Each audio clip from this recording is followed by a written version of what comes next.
For the Record is brought to you by Vamped Motors, the only authorized Ford and Toyota dealership serving the Cayman Islands. K-Man Pharmacy Group, with a location in West Bay and professional pharmacy at CTMH Doctors Hospital. The K-Man Pharmacy Group has a location for you just around the corner. Seaboard Marine, with over 35 shipping ports, find your shipping solution by calling 949-4977 or visit seaboardmarine.com for competitive rates. Rotary Central, for more than 110 years, Rotary members have used their passion, energy, and intelligence to take action on sustainable projects. And Roper's Janitorial, complete janitorial service for commercial, industrial, and residential. They get the job done right every time.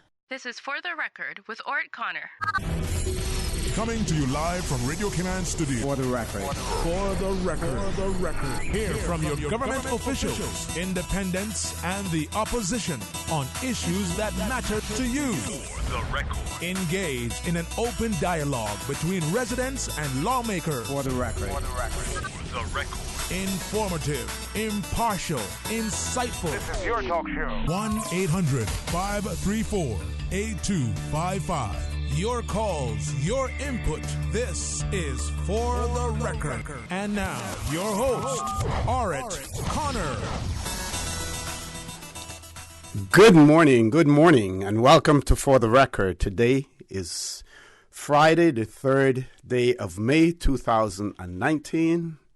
I trust that everyone had an enjoyable evening, enjoyable night, and that you're all raring to go today. For those of you who are on the very busy roads of the Cayman Islands, again, we urge you to be extremely cautious. We ask you to observe the rules of the road.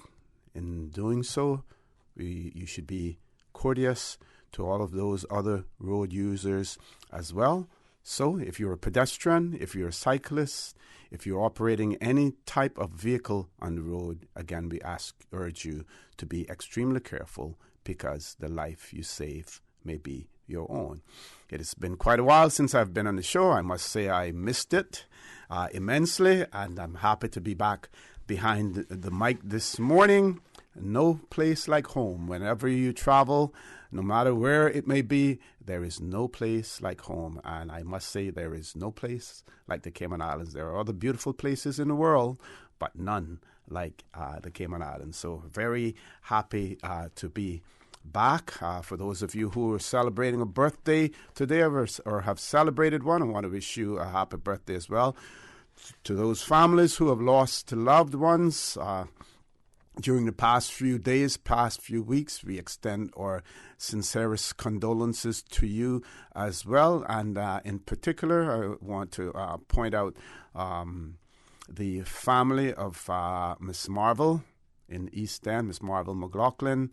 When you say the family of Miss Marvel, you're literally talking about the whole of East End, as well as many other parts of the Cayman Islands, because she was an icon amongst us as well, known for her generosity, for her friendliness, and of course for her cooking as well. She will certainly be missed by all of us here in the Cayman Islands. As well. Folks, I want to thank you for allowing Radio Cayman and by extension For the Record into your homes, into your vehicles as you traverse the busy roads of the Cayman Islands, into your places of work, whether it be an office cubicle or if you're working in the outdoors. As you know, For the Record is a show produced by the staff and the management of Radio Cayman, and it is geared towards keeping you abreast of issues as they arise and play out on the local, regional, and international scene. I am your host, Orrett Connor, and you're welcome to join me every Monday, Wednesday, and Friday from 7:30 a.m. until 10 a.m. Our phone lines are always open. There is always someone there waiting to take your calls 9 times out of 10. And 10 times this morning, it is that beautiful radio voice of Miss Susan Watson. You can call us on our toll-free number provided courtesy of Flo. That toll-free number is 1-800-534-8255. You can also call us on 949-8037 and 949-6990. If you don't like to talk on the telephone, email us like many of you do at For the Record. That is one word, For the Record, at CANDW.KY. You can WhatsApp us on 925-3261, where we encourage you to send us a text message or leave us a voice note, the contents of which will be played during the course of the show. And of course, you can follow us on YouTube simply by subscribing to Radio Cayman live stream. This morning, it is my pleasure to have in the studio with me none other than MLAs Mr. Christopher Saunders and Mr. Alva Suku. Gentlemen, good morning. Welcome to For the Records. Nice to see For the Record. Nice to see you back in the studio again. Morning, OC. Pleasure to be here. Morning, Chris. And, of course, morning to the listening public. And it's been a little while since I've been on the show, but it's good to be back and here to talk about the issues and, of course, any questions that your listeners may have. That's what we're here for. Certainly. And there are many topics that we're going to be discussing this morning as well, but I'm going to go straight to the elephant in the room. Sorry, can I at least say good morning? First? My God, Chris. Jesus, OC. I've never seen you so anxious. That's right. Yeah, I'm like, listen. My apologies. I didn't know I brought an elephant with me. But. I know. I'm wondering. No, morning everyone. It's always great to be back. This is always one of the fun things about this profession is that, we get a chance to engage with the public, get their feedback. Ultimately, this is what it is really about. I mean, it is a public business that we're doing, and I've always held the view that the public business can't be done in private. And for you, what may be an elephant in the room, for us, it's just another Friday. Yes, it is what is required of us. Yes. Yeah. And I also want to congratulate your son, on his award. I saw that, in the news while I was away as well. Yeah, his sister, she had the overall category, his sister, Saria, she won it. I mean, we have an impressive group of talent in this country, and it's just recently we have a family chat group. Brandon represented his school at a competition in Italy. Mm-hmm.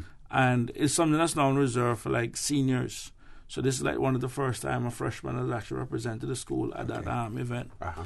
And in our family chat group, he recently he started working with CGI. Okay, he wants to make movies, and he had sent through something, and like it's almost like Venom from Marvel, that kind of thing, like the blackface. But if you turn his head, it turns with that kind of moving magic stuff. I mean, I'm just like in awe. I mean, the talent that we have in this country, and the young lady who had won, who came first place, because Brandon actually came second. Mm-hmm. She had a wonderful piece. I mean, she by far deserved to win. I mean, I can tell you, it was a lot of work. It was a lot of talent, a lot of dedication. I mean, it was a really great piece that she did. Okay. You know what I mean? And I will encourage everyone to go down to the National Gallery, take a look at some of the artwork. We have some phenomenal people in this country. Okay. You know what I mean? So, it's just unbelievable. It's out of this world, literally. Okay. And again, for jumping the gun, I need to express my sincere thanks to Miss Donna Bush for guest hosting in my absence. I'm told that she did, an enormous job, and of course that's part of her profession. Listen, I'm an amateur when it comes to this. Donna's birthday is February 6th. You know that, right? She and I share the same birthday. I'm also February 6th. Yes, and I'm February 5th. Yeah, so it's a February thing. Mm-hmm, mm-hmm. Yeah, but I want to thank her, very much, for filling in, as well. So yesterday, as soon as I stepped on the tarmac at Owen Roberts International Airport, someone said to me, "Did you hear the news? The leader of the opposition has issued a statement pointing out that he has tendered his resignation to His Excellency, the governor." That was first hearing it at that point in time, and it seems as if that has been the buzz throughout the islands ever since. And I think it would be instructive for us to, talk about that a little bit, just so that the public, your constituents and everyone else, will get an opportunity to hear where the opposition goes from here, what is to be expected in terms of the formation of an opposition, whether it will be individual MLAs as part of the opposition, or whether or not we will have a formal leader of the opposition chosen again, and a cohesive group of members of the Legislative Assembly that will form a part of the official opposition. Well, I can say that, first of all, the answer is yes. There will be a new leader of the opposition. The Constitution requires one, the Parliament requires one, so there will be one. What I can say is I will, unfortunately, I flew on the same flight that brought you and the Premier back last night. Yes. So we have been communicating on WhatsApp, even from yesterday. But like with anything else, this is something where we'll have to sit down as a group and have that discussion. I would hope at the end of the day that it is something that everyone, all opposition members, sit down and have that discussion. Because at the end of the day, for the public to understand, the Parliament is divided on two sides, the government bench and the opposition bench. So whether someone is part of an official group or unofficial group, they're still opposition members. And ultimately, the Parliament, the Constitution requires that the member that commands a majority on both sides become the leader. So I think ultimately that is definitely a discussion that we will be having. What I also want to publicly do at the same time is thank Mr. Miller for his service. Like with anything else, I mean, you have growth, you have development, you have progress. But I think his effort and his contribution over the last 2 years should not be marked by this. I think he has really put a lot in terms of developing on the opposition side and everything else. And I hope that doesn't get lost in this process. But one of the things I've always said to people, and this is the thing where I think becomes a turning point for us in the Cayman Islands, in that democracy itself is a system that caters for division, it caters for disagreement, it caters, for people to have differences. Yeah, but what opinion. It also says is that, we have discussions, we have debate, and we come to consensus. And one of the things that has been lacking in our political process, and this is just my humble opinion now, I haven't just been elected just under 2 years, is that we're trying to get to consensus without having debates, without having discussions, without having the disagreement, because it is a system that is built on disagreements. When you do look at the makeup of the current legislature, and I can say this for the 6 members that are on the opposition benches, I can tell anybody, there are no extension cords over there. There are no yes men. You come to me, you roll up. There is no group think. There is, when you have to make a case, you have to make a case. There is no follow the leader type situation, or for the Game of Thrones, nobody bending no knees over there. And that is what it is. It's very strong personalities. It takes a lot to do this business. And I can tell you, sometimes one of the hardest things is to sit in a room with and I'm speaking from my own time before corporate experience, sitting around a table with 10, 11 people, and everybody is in agreement, and then you have to be the one that says, you know what, guys, I actually disagree.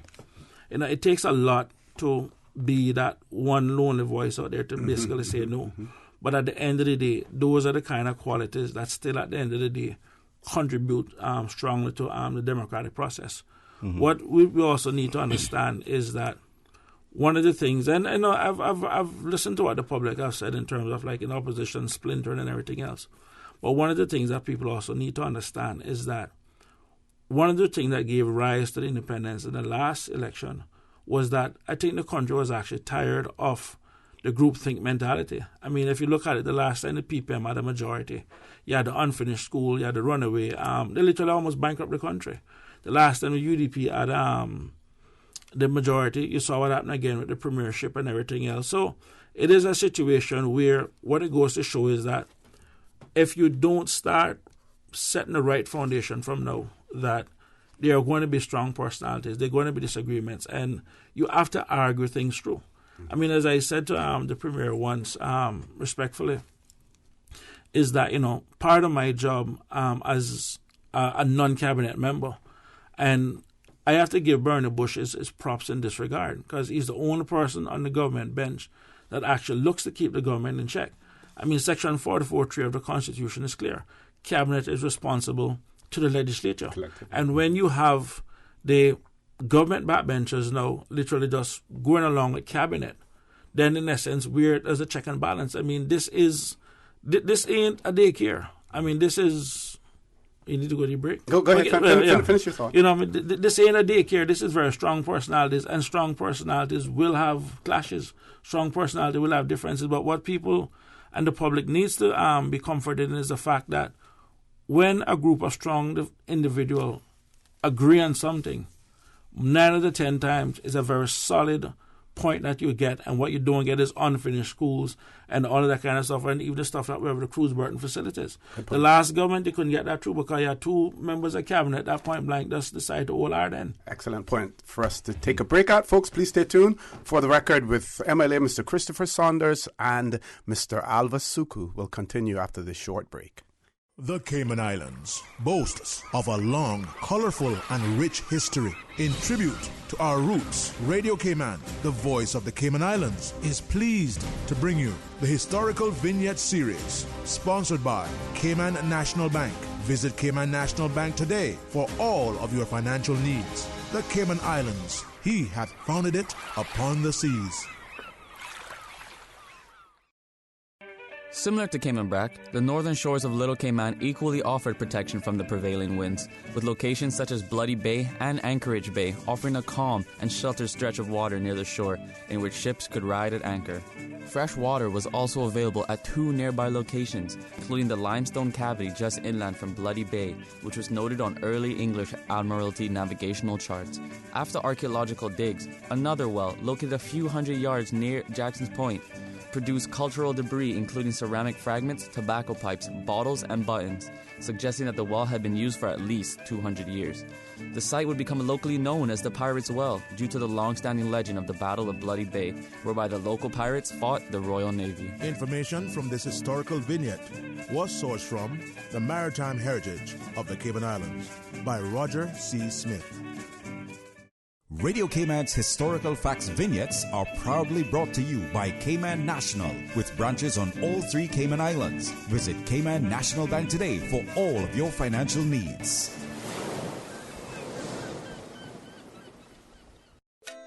Circle of Love Women's Ministry and DCFS would like to thank our gold sponsors for their support of the annual Child Month Breakfast on May 11, 2019. Cayman National Bank, Persona Events, Wendy's, Book Nook, Marriott Beach Resort, Atlantic Kids, Foster's Food Fair, and Cayman Islands Monetary Authority. Thank you, gold sponsors, for empowering, impacting, and encouraging the future of the Cayman Islands. For more information on the Child Month Breakfast or to be a sponsor, contact Shanda Hunter at 922-3229. Since 1993, Rotary Central has worked diligently each year to provide quality bus shelters to our community.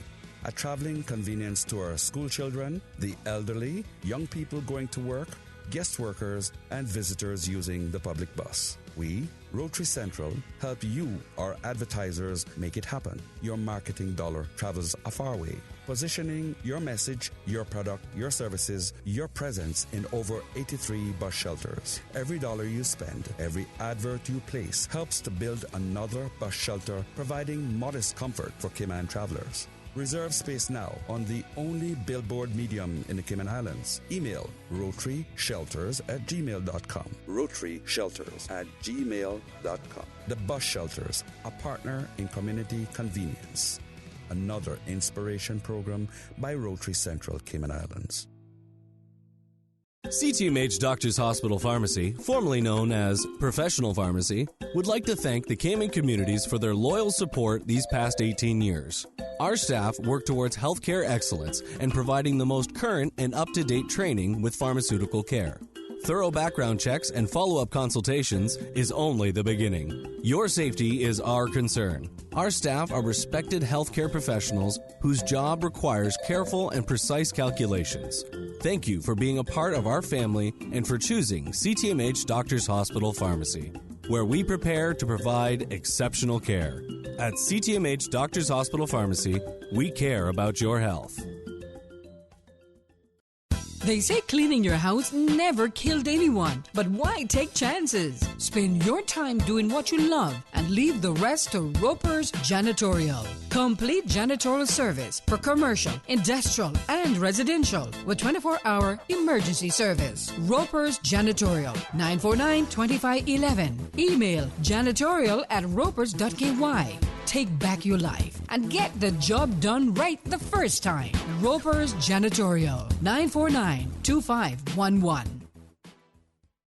Why my wife always asking if I'm in a rush when she's the one always making us late? Might as well say, yeah, I'm in a rush and go buy the new Toyota Rush you've been talking about. Cause they on sale this month. Dial teacher. The super special spring SUV sale at Vamt Motors. Save up to $4,400 with SUVs starting at only $23,500 like the 7-seater Toyota Rush. Save money, get cash back, or use the discount to upgrade features on the SUV of your choice, including the Toyota RAV4, the Fortuner, the Rush, or the Ford EcoSport. It's our super special spring SUV sale. Only at Vamt Motors, Walkers Road. At Kirk's Home Center, we can make your life much better. We got it all together.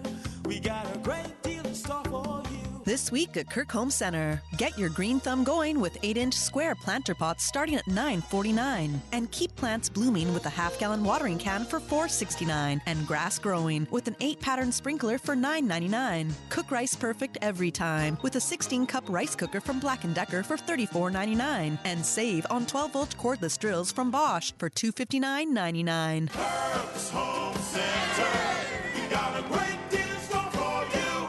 System 1 loaded. 1-800-534-8255. What is on your mind when it comes to the government, independence, and the opposition? Issues that matter to you. 1-800-534-8255. Waiting to hear from you. For the Record. This is For the Record with Orrett Connor. Good morning and welcome back to For the Record. We have about 6 minutes before we go to our 8 o'clock news. Very quickly, some of the topics that we will be discussing this morning: cruise berthing, employment and labor concerns, crime, and does this statistics really reflect the reality of the situation? We're going to talk about Mr. McLean and Mr. Saunders' motion on Eastern District incentives and any other opposition-related matters as well. Before we go to the caller, I want to give Mr. Suka an opportunity to weigh in on the resignation of the leader of the opposition. Thank you, O.C. And I won't spend too much time discussing this, but I do note that it's an emotive subject. A lot of people have been weighing in on either sides of it, but this sort of thing happens in pretty much any modern democracy. It happens all the time. Yeah, if you ask British Prime Minister about this, she's well versed on it now. But what I want people to bear in mind is that it is part of the democratic process, and it happens. We're lucky, I think, that we're not in a situation like Venezuela where we're having riots in the street and armed people on the street taking action that matters into their own hands. We have a very civilized and stable and supportive democracy for this sort of thing to take place without turmoil in the country. So what I would say to people is, as Chris always says to me, we're paid to make tough decisions, and this was a tough decision that had to be made by Mr. Miller yesterday. It was a very tough decision for me to have to resign as his deputy some months ago. So, you have to take all that in stride. It's not going to cause damage to the country. It's not going to damage anything. We will reorganize. It will strengthen us. We will reorganize and come forward with whatever we think is the best configuration for the opposition to move forward. But, just to put people's fears at rest, there's nothing sinister going on. It happens all the time. And we just have to take it in stride and keep moving. Thanks for that. Caller, good morning. Welcome to For the Record. Yes, good morning. Good morning. Yeah, well, I don't understand how Mr. Suku got from the resignation of the opposition leader to Venezuela. That is a tremendous jump. The conditions here should never be sort of compared for such conditions because our problems are unique. Our problems are basically the result of the lack of any type of sense of loyalty and cohesiveness in our society, which is why other people have come in and have been able to take it over. We don't agree because our egos are normally in conflict, and we have never been trained really to be able to put them in place, the ego in place, or discipline it sufficiently for us to be able to make the types of unified conditions or situations for us to be able to go forward. And I think that Mr. Sukup can remember specifically what happened during the after the elections, where the independent candidates could have formed a government. I mean, I was close enough to the situation to realize that it had a lot to do with the personality sort of ambitions and the infighting that we're experiencing now again. And it's unfortunate that after such a long time that these types of issues could not be resolved. But it goes to show that people are still thinking of themselves rather than thinking of country. And the rhetoric that people comes out with now and again is to really believe that everybody in this country is on the same level intellectually. I'm not on the level that I would say that it's not a serious situation, because it is just an example what happened to what has been happening in this country, in the government sector, in the private sector, in the family sector, and every sector of our society, where the disunity and disorganizational sort of mentality has led to a serious breakdown in the cohesiveness of our society and prevents us from having the kind of hegemony which is necessary for us to rule not only ourselves, but the resources that are in this society and the people that are coming into this society, to make sure that at the end of the day we're all dispossessed. So I think I would like to hear a little bit of truth being taught to power in this situation, because we know that if we are going to be confronted with situations about leadership continuously, but what I want to see is the type of a leader emerging that has the possibility to articulate exactly what needs to be articulated in the society, and not just a role player, not just a body, not just I'm a nice guy and I should have that position, or this one is not a nice guy and they shouldn't have the position. Doc, we're going to have to interrupt you there because we've reached the 8 o'clock news, but please feel free to call back. Both MLAs will be here until 10 o'clock this morning. Please feel free to call back. We won't ask you to hold on during the course of the news. Folks, please stay tuned. For the record, we'll be back immediately after the 8 o'clock news. Thank you, Mr. Connor. And studio time now by Price Right is 8 o'clock. Price Right is Grand Cayman's warehouse shopping superstore, making your dollar go further with huge savings and no membership fees. Get more of the things you use every day at the right price. But it's not just grocery and health and beauty. Price Right has a full range of products, from office to automotive, patio furnishings to kitchen appliances, and even electronics. And since warehouse prices mean savings for you, everything is priced right at Price Right, Grand Cayman's warehouse shopping superstore. Access to information. Your community. News and information. Radio Cayman is your choice, your voice for today's biggest news. Radio Cayman.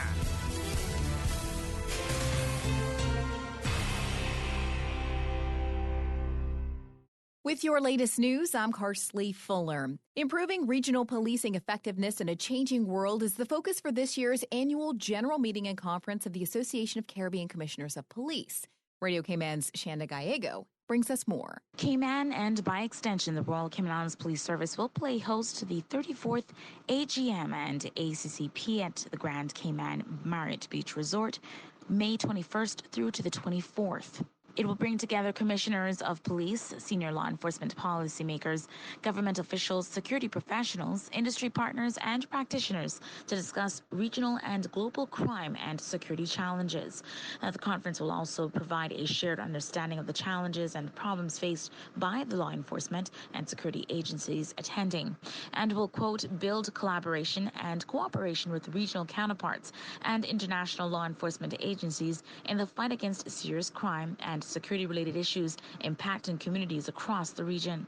Commissioner of Police Derek Byrne noted in a press release, the annual ACCP conference is always a valuable and informative event, and having the conference here in the Cayman Islands means that many more of our officers have the opportunity to benefit from the workshops and exhibitions, which will be happening as part of the conference. Shanta Gallego, Radio Cayman News. The Ministry of Youth, in partnership with Butterfield, will host the 12th Annual Young Musicians Awards this weekend. CIG TV's Donna Bush has the details. This spectacular event, which features many talented young people in our local community, takes place at the Prospect Playhouse this Saturday, starting at 6:30 in the evening. Winners will be presented with their awards by His Excellency Governor Martin Roper and the Honourable Juliana O'Connor-Connolly, Minister for Youth. Now, the award ceremony recognizes and celebrates the top instrumental soloists from the National Children's Festival of the Arts and awards the winner of the Young Musician of the Year award. This year, there are 11 finalists, and we say good luck to all of them. In other news, there's nothing better than learning about creativity from the artists themselves. The National Gallery welcomes independent curator and former director of the Bermuda National Gallery, Lisa Howey, tonight at 6 p.m. for a special lecture entitled Act Local, Think Global, a slogan for contemporary art makers. Gallery director Natalie Urquhart. Next up, before the end of the biennial schedule, we have 2 international lectures with invited guests from Bermuda, Lisa Howey, the former director of the Bermuda National Gallery, and the curator-director that was really responsible for developing and expanding the now renowned Bermuda Biennial. Ms. Howey will be talking to Natalie Urquhart in conversation on Friday from 6 to 7:30 p.m. Then on April 10th, the featured guest will be the director of the National Gallery of the Bahamas, who will speak about their biennial. So there's a lot coming up on the calendar in terms of lectures from artists, visiting curators and directors. It's going to be a very exciting couple of weeks at the National Gallery, and these lectures are free for the entire community. For more information, head to nationalgallery.org.ky or call 945-8111. Out of the Blue is Friday, May 3rd. Tickets are on sale on Eventpro, and we are so excited. Cayman Carnival Bottom New Committee Chair Donna Myrie Stevens tells Radio Cayman events are in full swing now leading up to Saturday's street parade. We're bringing the region to the Cayman Islands. We've got the Water King himself, the legendary Iowa George from Trinidad and Tobago. Marsville from Barbados. Hello. These guys are so excited. International performers DJ Lang and DJ Lantern will also be performing along with DJ Frost and DJ Menace. Log on to eventpro.ky to get your tickets for tonight's event. Now with the check of international news, here's the BBC who will take us out of the newscast. I'm Karsley Fuller from Radio Cayman's newsroom. BBC News with Debbie Russ. More than 1 million people along India's east coast are sheltering in relief centres as the area is battered by the worst summer cyclone there for more than 40 years. Cyclone Fani made landfall near the coastal city of Puri in Odisha state. Neighbouring Andhra Pradesh and West Bengal are also badly affected. The United Nations has said North Korea's last harvest was its worst in 10 years, increasing shortages in a country already desperate for food. 10 million North Koreans, 40% of the population, suffer from a severe lack of nutrition. Foreign aid, on which North Korea depends, has fallen over recent years. President Ashraf Ghani of Afghanistan says he's releasing 175 Taliban prisoners as a goodwill gesture towards peace. Mr. Ghani said he would also accept the Traditional Council lawyer Jiga's demand for a ceasefire if the Taliban did too. Turkey's biggest mosque is being officially inaugurated in Istanbul in a ceremony attended by President Recep Tayyip Erdogan. The Çamlıca Mosque can host 63,000 people. BBC News. What's happening in your community? News and information, music and more. You can find us. www.radiocayman.gov.ky. Like us on Facebook and follow us on Twitter. Radio Cayman is your choice, your voice for today's biggest news. Radio Cayman.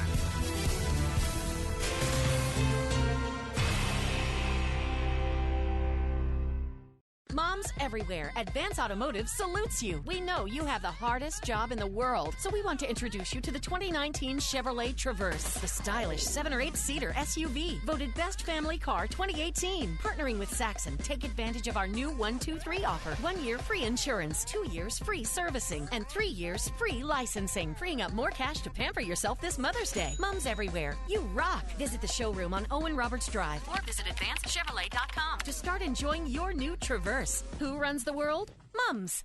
Place household garbage in large bags prior to its placement in a garbage container to avoid spillage during collection. A suitable garbage container must be made of sturdy materials that will allow it to withstand weathering. A tightly fitted cover is also necessary to keep out water and stray animals. Do your part. Keep your surroundings clean. Store household garbage in a suitable garbage container. For more tips on proper waste packaging, please visit DEH website at www.deh.gov.ky.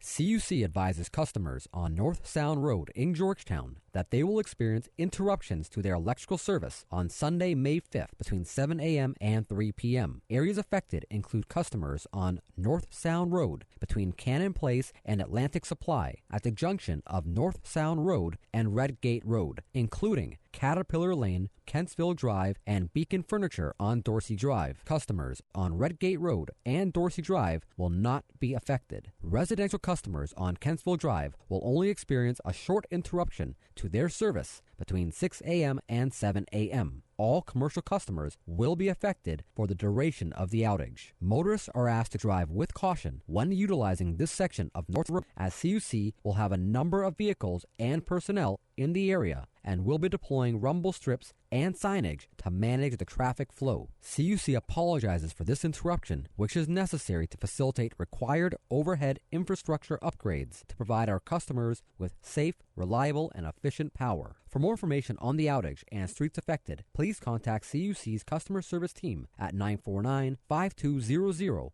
or email service@cuc.ky. Attention accounting service providers. According to the Anti-Money Laundering and Counter-Terrorist Financing Regulations, all firms providing accounting services, including but not limited to bookkeeping, payroll, accounts preparation, or tax advice, are required to register with the Cayman Islands Institute of Professional Accountants by May 30th. Free workshops will be provided on May 3rd, 10th, and 17th. For more information, call 749-3360. Email admin@ciipa.ky or visit ciipa.ky. Healthcare Pharmacy cares about your health and your mom this Mother's Day with the largest collection of greeting cards, picture frames, photo albums, gift boxes, gift bags, and inspirational quotes from Hallmark and Shoebox. You'll find the perfect card and that perfect for mom gift, like perfume and bath sets at Healthcare Pharmacy in Governor Square and Grand Harbor. Healthcare Pharmacy in Grand Harbor will be open on Mother's Day from 10 to 6 for any last-minute shopping. Cayman Carnival Batabanu Street Parade is this Saturday, May 4th, beginning at 12 noon from Public Beach, West Bay Road into Georgetown. Take in the kaleidoscope of colors and join the bands in downtown Georgetown. Fill up on food from vendors on Cardinal Avenue from 1 p.m. and stay for the last lap. 3 stages, 3 bars, and 12 international and local DJs. Keeping the party jumping from 3 p.m. till midnight. Wind your waist at the soca stage. Back it up at reggae stage. And get ready to rumba at the Latin stage. With the last lap, 3 stages, 3 bars, and 12 DJs from 3 p.m. downtown Georgetown this Saturday, May 4th, following the Batabanu Street Parade. Visit CaymanCarnival.com for details. From happy beginnings to happy ever after. Brit K protects your lifestyle with the best insurance cover at the best possible price. Health insurance with far-reaching benefits. 95% of claims settled in 5 days. Low-cost life insurance. And investments. Security in retirement. With a custodian pension plan. For happy beginnings and a happy ever after. Visit BritK.ky or call 949-8699. Brit K, where people come first. Good morning. Time now for the latest weather report. Current temperature is 84 degrees. Relative humidity is 86%. Barometric pressure 29.94 inches and rising. The wind is out of the east at 8 knots. Overnight low temperature was 78 degrees. Synopsis indicate moderate winds and seas expected across the Cayman area for the next 24 hours as the pressure gradient over the northwest Caribbean tightens. Radar images show isolated showers over the Cayman area. Now the forecast for today calling for partly cloudy skies with a 30% chance of showers. Temperatures will be in the mid-80s. Winds will be east to northeast 10 to 15 knots. Seas will be moderate with wave heights of 3 to 5 feet. Forecast for tonight calling for partly cloudy skies with a 30% chance of showers. Temperatures dipping to the mid to upper 70s tonight. Your winds will be east at 10 to 15 knots and seas will be moderate with wave heights of 3 to 5 feet. High tide will occur in just a minute at 8:13. Low tide will be at 2:46 and a high tide again tonight at 9:19. The sun will set this evening at 6:47 and will rise tomorrow morning at 5:56. And the outlook is calling for similar weather conditions through Saturday morning.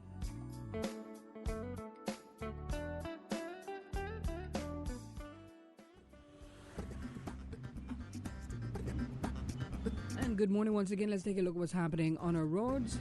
Busy traffic, bumper to bumper coming from the east on Shamrock Road and also on the Linford Pearson Highway. So I feel for you this morning as you're heading down to Georgetown. So extra patience needed this morning and expect slight delays. Coming off of Bobby Thompson Way, traffic is steady but flowing, and a little busy traffic further into closer to town on Cool Road and other sections of Cool Road. Traffic is steady as well. Coming from the Westway 4-way stop, light to moderate traffic flow, and traffic steady but flowing on Huldah Avenue. On Thomas Russell Way, traffic moving along moderately, as well as Godfrey Dixon Way and Eastern Avenue. And on Sheridan Road, things aren't looking too bad as traffic is moderate, and a light to moderate traffic flow coming from the Westway 4-way stop. And traffic moving along pretty good on Owen Roberts Drive. And on Orson Road, moderate flow of traffic. If you've seen accidents or incidents on Cayman's roads, give us a call here at Radio Cayman 949-6990. Buckle up. Have a good morning.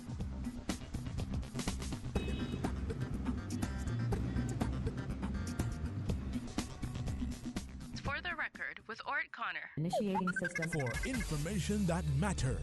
For the record, with Orrett Connor. Continues right now on Radio Cayman. Good morning and welcome back to For the Record. It is my pleasure to have in the studio with me this morning MLAs Mr. Christopher Saunders and Mr. Alva Suku.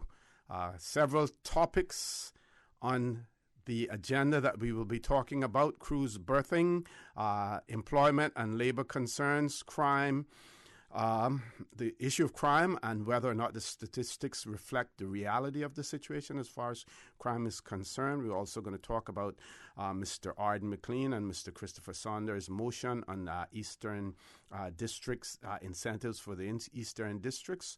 And, of course, we will talk about any other opposition-related matters as well. One of our writers has written in and asked the question, what does the position of the constitutional talks, where do those stand as a result of the leader of the opposition's resignation? Now, we note that he indicated that his resignation is to become effective at the end of this month. So there is still time. Now, there are also commitments that he made or agreements that he made in relation to the constitutional amendments. Some the UK has indicated acceptance to.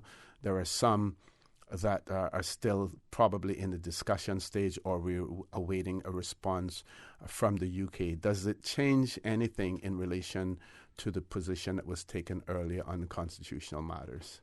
Well, I'll say this much. I don't know what the I would say in a short answer, I would say no, because my position from day one has been this. Any changes to the Constitution, proposed change, it could be a dot or a comma or whatever, has to be done by referendum. So whatever was agreed or proposed or whatever still is something that needs to go to the people for the people to be agreed on. So I ultimately, the final say in any change to the Constitution must be the people.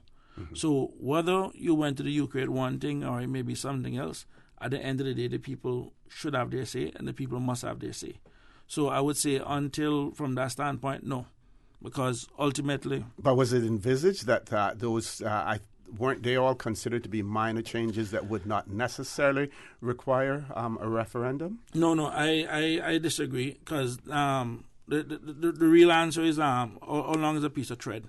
Because what may be considered minor to some people is major. And I believe when it comes on to the Constitution, we need to set a threshold that will discourage anyone from wanting to go and make any changes to it. And any changes to the Constitution, I don't care how small it is, must be done via referendum.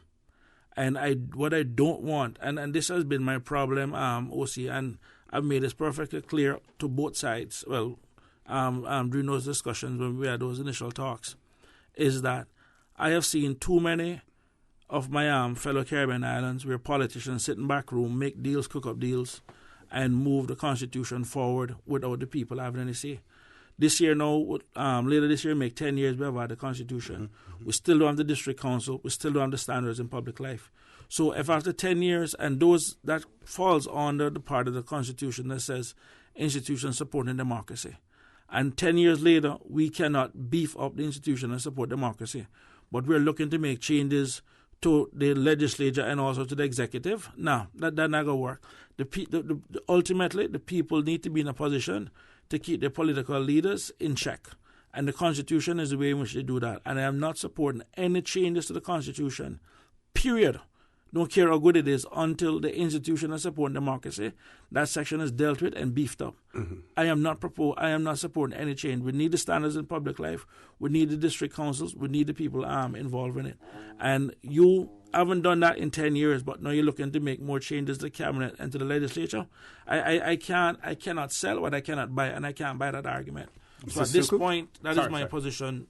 I'm supporting no changes until those two issues are dealt with. Okay. Anything to add to that, Mr. Suku? Well, and this is a good example of where, as Chris was talking earlier, within the opposition, you have some very strong personalities and opinions. But my opinion is, my position is a little different.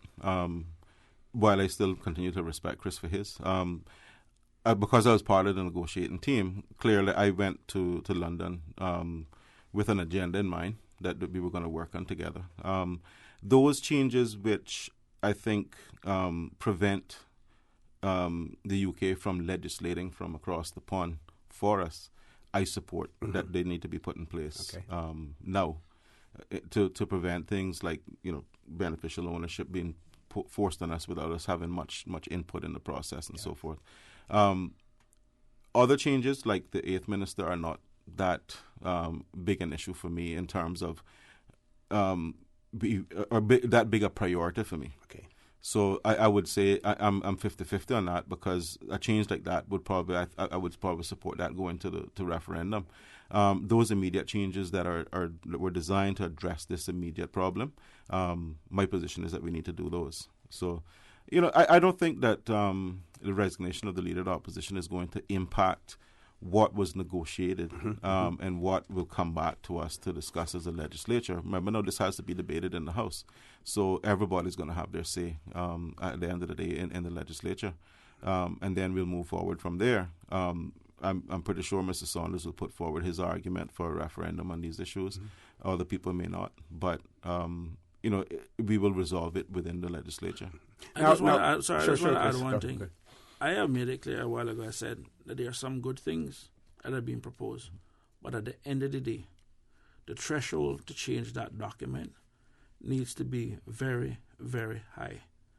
And today it could be something that, yes, I know everybody is in agreement. And I've said for some of the stuff being proposed, I would even go out and I will campaign to support it. But at the end of the day, any changes to that document, period, must be done with the consent of the people. You see, OC, and this is where democracy comes in. What gives a government legitimacy is that we do what we do with the consent of the governed. But at the end of the day, the highest political office in this country is still voter. They're the ones that hire and fire. And the minute you start having the people that you hire changing the documents and changing the terms and conditions unilaterally without coming back to you for your say, is where we're going to open a door that once you open it, you can't close it. You understand? We have already made one change to the Constitution which has come back to haunt us. And that is the with the judges and retirement age of judges and everything else. You know what I mean? We need to ensure that we set a very high threshold. You look at the United States. Their Constitution is 290 years old. Look at the amount of amendments they have. You know why? 2/3 of Congress and then ratification by 75% of the state legislatures. It's a very high benchmark. Yeah. Now, if I can be the devil's advocate for a minute, Mr. Saunders, and you spoke about the people and those people who elected you, and they should have the final say.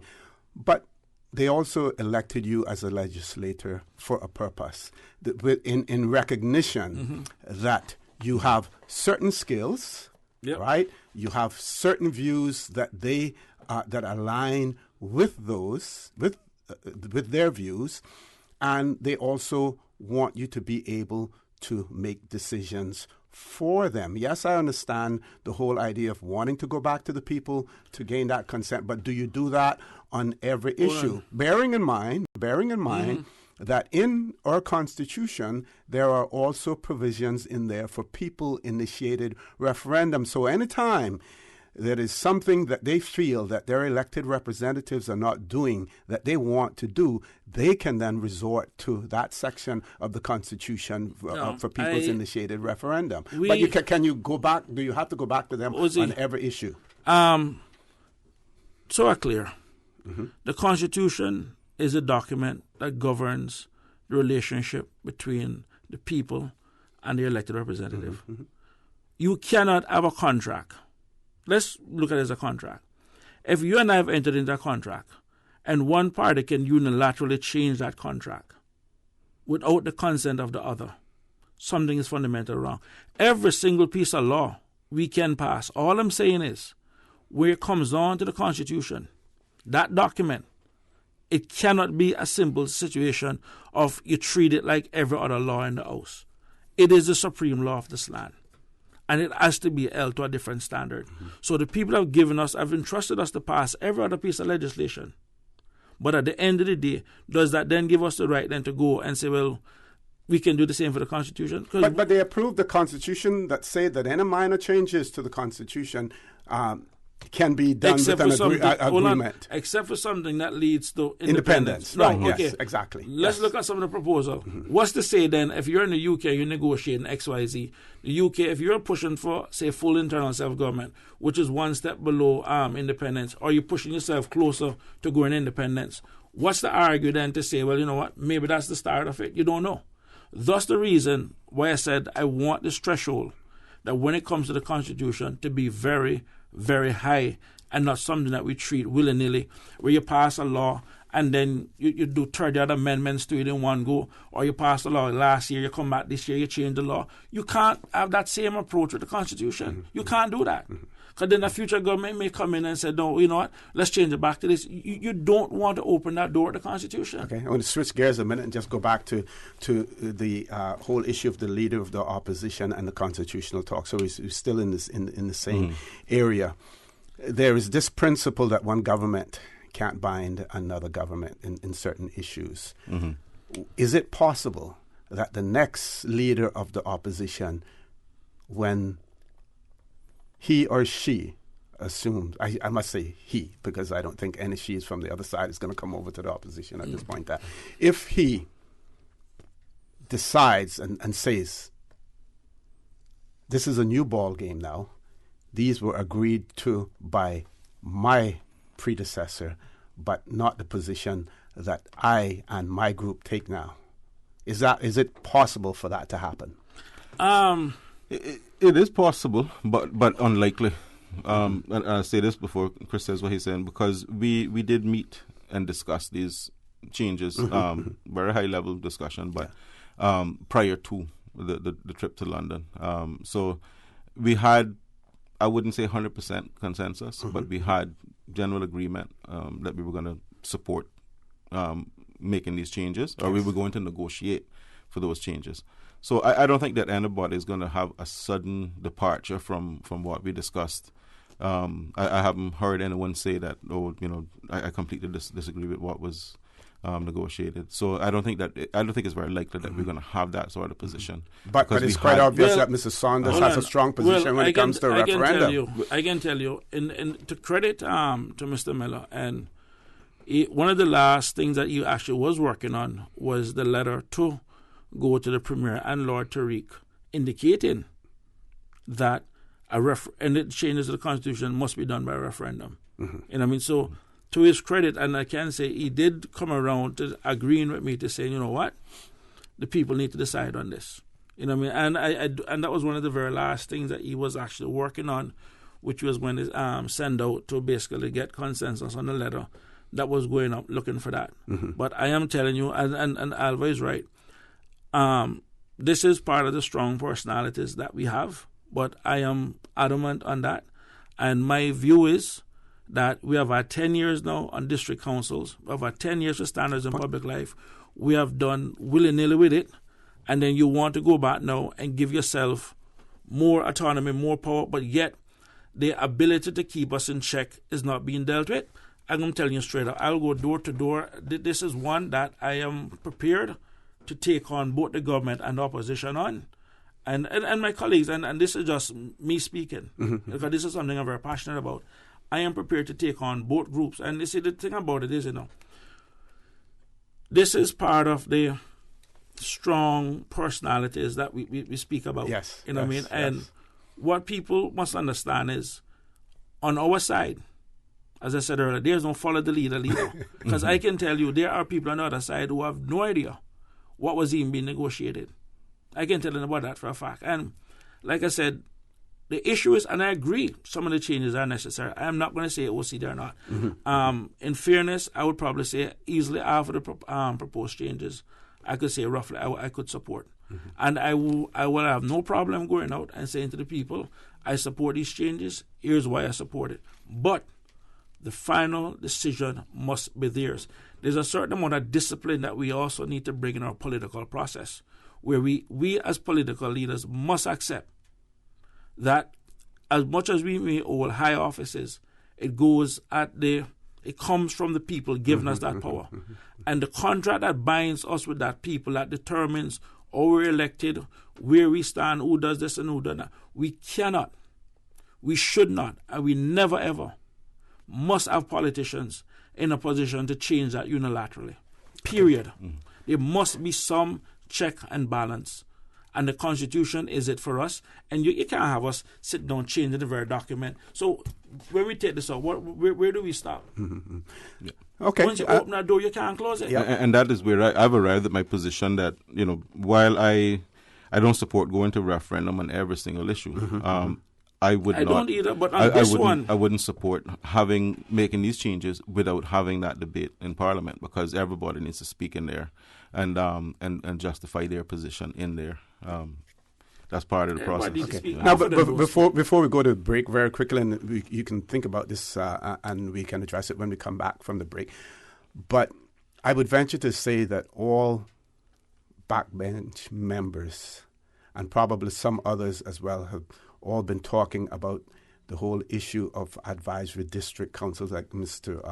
Saunders has spoken about, those parts of the Constitution that have not been put into force, and whether or not that could have been used as a negotiating point with the government at the time in terms of these constitutional negotiations. Here are some of the things that are already in our Constitution that we need to have in place, and do a little trade-off in terms of getting that. To get other things. No. We're going to discuss that after we come back. We have to take the break. We have to take the break. When we come back, folks, please stay tuned. For the record, we'll be back shortly. They say cleaning your house never killed anyone, but why take chances? Spend your time doing what you love and leave the rest to Roper's Janitorial. Complete janitorial service for commercial, industrial, and residential with 24-hour emergency service. Roper's Janitorial, 949-2511. Email janitorial@ropers.ky. Take back your life and get the job done right the first time. Roper's Janitorial, 949-2511. Since March 2004, West Bay Pharmacy has kept their doors open to the local communities, even before, during, and after Hurricane Ivan. At West Bay Pharmacy, our staff provides so much more than pharmaceutical excellence. From the moment you walk through our doors to completing your cash out, our staff will have put your healthcare concerns at ease. We would like to take this moment to thank our loyal friends and customers. To us at West Bay Pharmacy, our patients are our primary concern. We provide thorough background checks and precise calculations to ensure your medical safety. Thank you for being a part of our family and for choosing West Bay Pharmacy, where we care about your health. Cayman Carnival Batabanu Street Parade is this Saturday, May 4th, beginning at 12 noon from Public Beach, West Bay Road into Georgetown. Take in the kaleidoscope of colors and join the bands in downtown Georgetown. Fill up on food from vendors on Cardinal Avenue from 1 p.m. and stay for the last lap. 3 stages, 3 bars, and 12 international and local DJs. Keeping the party jumping from 3 p.m. till midnight. Wind your waist at the soca stage. Back it up at reggae stage. And get ready to rumba at the Latin stage. With the last lap, 3 stages, 3 bars, and 12 DJs from 3 p.m. downtown Georgetown this Saturday, May 4th, following the Batabanu Street Parade. Visit CaymanCarnival.com for details. Why my wife always asking if I'm in a rush when she's the one always making us late? Might as well say, yeah, I'm in a rush and go buy the new Toyota Rush you've been talking about. Cause they on sale this month. Dial teacher. The super special spring SUV sale at Vant Motors. Save up to $4,400 with SUVs starting at only $23,500, like the 7-seater Toyota Rush. Save money, get cash back, or use the discount to upgrade features on the SUV of your choice, including the Toyota RAV4, the Fortuner, the Rush, or the Ford EcoSport. It's our super special spring SUV sale. Only at Vant Motors, Walkers Road. System 1 loaded. 1-800-534-8255. What is on your mind when it comes to the government, independence, and the opposition? Issues that matter to you. 1-800-534-8255. Waiting to hear from you. For the Record. This is For the Record with Orrett Connor. Good morning and welcome back to For the Record. In the studio with me, none other than MLAs Mr. Christopher Saunders and Mr. Alva Suku. Mr. Saunders, before we went to the break, you wanted to say something. No, I was saying we can't. You were saying about using it as a negotiation point with the government. Yes. No, we don't, because the government has the requirement to do it. Mm-hmm. And for me, one of the biggest ones.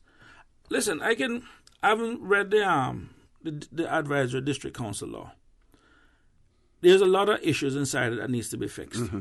That will require, put the regulations in, a lot of stuff has to be carried out. But the government has had 10 years in which to have done it and have not done it. The next issue is also the standards in public life. Mm-hmm. Do people understand that law, one of the primary purposes is to deal with the issue of corruption? And we are basically at this point allowing a lot of people to sit on boards that are downright conflicted.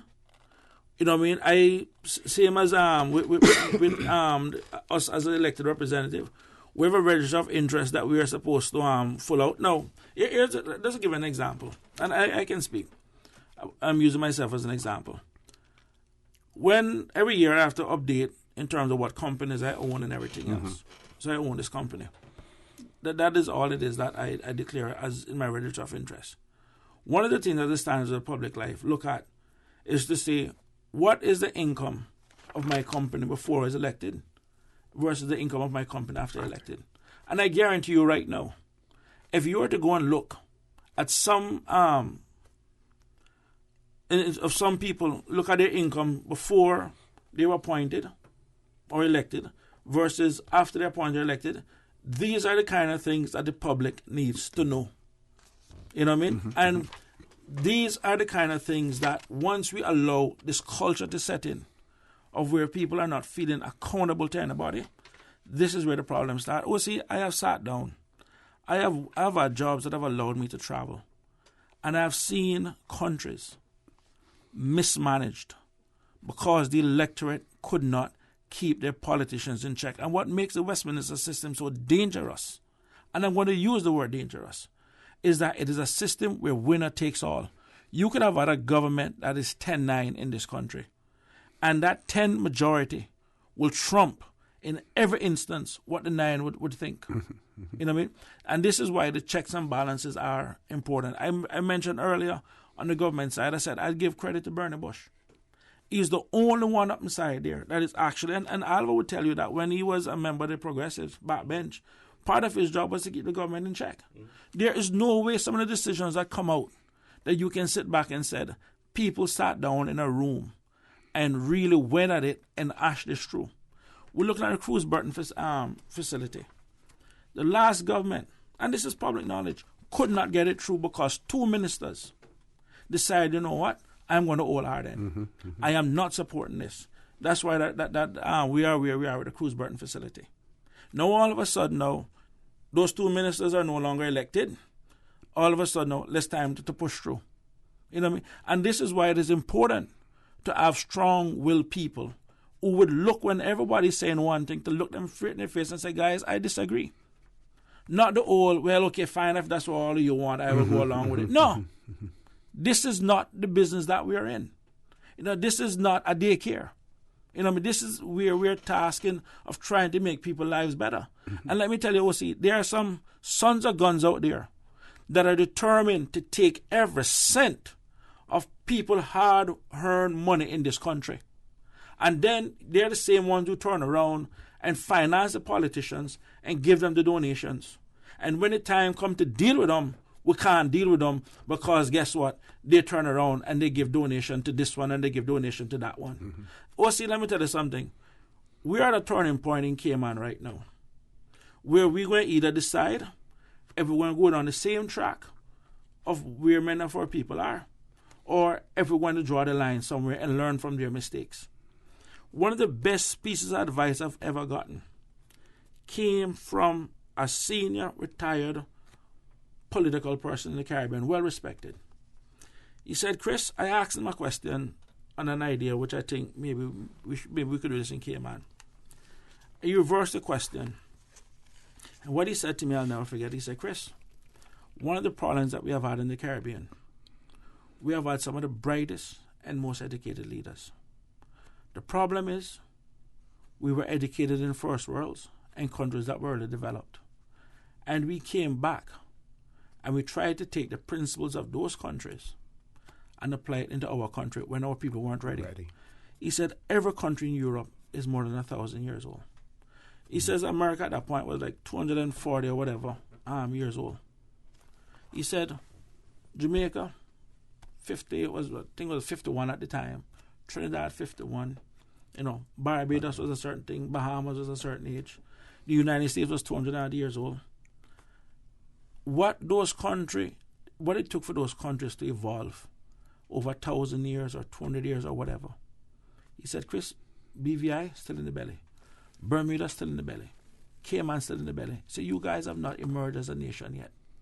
Granted, some of you may be more pregnant than others. You know, where Bermuda is maybe closer to 8 months than where Cayman is. Cayman maybe at 6 months. You know, Anguilla maybe at 3 months. We're all at different stages of development. He says, my advice to you, start with where your people is. Find your common position and move along with your people. Don't try to pull them to your position. Move along with them. That is how you move a country. Sage advice. You know, and this is why it is important for us to make sure as politicians, not because we have evolved to a position where we recognize that there are certain shortcomings within even our own constitution. And I can say, I agree that we need to make sure we clearly define the UK overreach. I agree with that. But at the end of the day, yes, I've evolved to that position based on being elected. But ultimately, the document to change that contain other stuff. And we must have the people to say, guys, this is where we are. Let us move together to this position.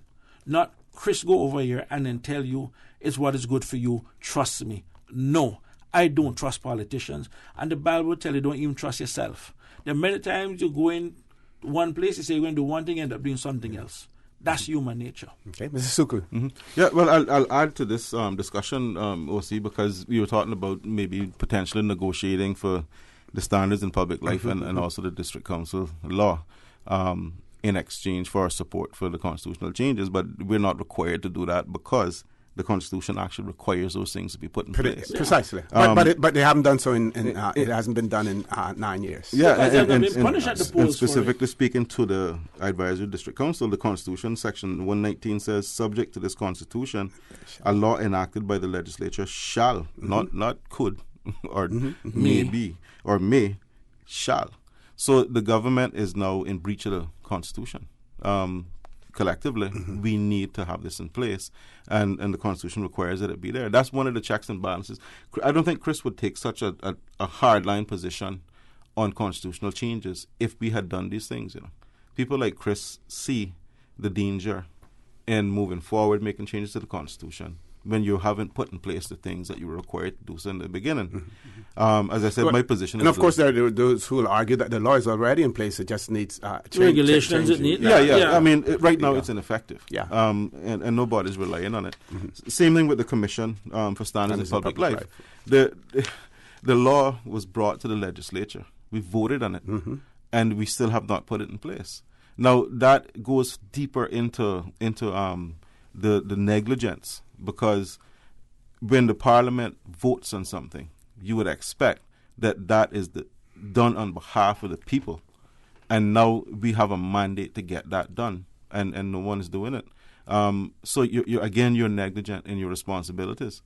Those two things, I think, would ease some of the hardline approach that we get from other members, because we would be demonstrating then that we're taking this all seriously. But yeah, if you try to advance the Constitution and you're leaving a couple of things behind that you were supposed to do, then you have a right to be criticized, right? Sure. Well, I would say this much, OC, and maybe it's a matter of lens. I saw my election as one of them to come mash up this little dolly house and this little house of cards. I'm from an area that decided to say, we're going to break with all the traditional groups and we're going to go in a different direction. And they're just things I am just firmly passionate about. But having had the experience that I've had, and if I was to ask you right now, what is the poorest country in the Western Hemisphere, you would tell me what? Haiti. Yeah. Then I will ask you, why then is the Asian dollar worth more than the Jamaican dollar? Why is the Jamaican dollar almost 130 to 1 to the U.S. and the Asian, is it good or whatever, 65 to 1 to the U.S.? That is what you call political mismanagement. Straight up. No ifs, ands, and buts about it. And people also need to remember that even the very luxury that we have of having 80 cents to the US dollar came from the time when Cayman used to use Jamaican currency, when Jamaican dollar was actually worth more than the US dollar. The Jamaican dollar at one point was, the US dollar was worth 80 cents in Jamaica to what we have today. Look at where it is today. Political mismanagement. Okay. You know what I mean? So it is important that we get this right, especially in a system where the winner takes all, regardless of how slim that majority is. We have to get this right. Because OC, I can tell you, we cannot afford to get this wrong. And one thing about democracy, it says, if you can't get consensus, the status quo remains. And that is something that we need to make sure we start embedding the psyche of our people. Okay, we're going to take a commercial break. Folks, please stay tuned for the record with Mr. Christopher Saunders, and Mr. Alba Suku will continue after this short commercial break. It was a day that changed my life. No words can describe the feelings of seeing my baby boy sick for the first time. The overwhelming feeling of fear to be responsible for his health and happiness became my priority. So I did what any nurturing mother would do when their baby is sick. I took him to get some of the best medicine possible. CTMH Doctors Hospital Pharmacy understands the importance of careful decisions you make every day for your family. Our staff work towards healthcare excellence and providing the most current and up-to-date training with pharmaceutical care, so you can feel confident in knowing that your family is safe with the right medication. At CTMH Doctors Hospital Pharmacy, we take care of your health. They say cleaning your house never killed anyone, but why take chances? Spend your time doing what you love and leave the rest to Roper's Janitorial. Complete janitorial service for commercial, industrial, and residential with 24-hour emergency service. Roper's Janitorial, 949-2511. Email janitorial@ropers.ky. Take back your life and get the job done right the first time. Roper's Janitorial, 949-2511. Since 1993, Rotary Central has worked diligently each year to provide quality bus shelters to our community.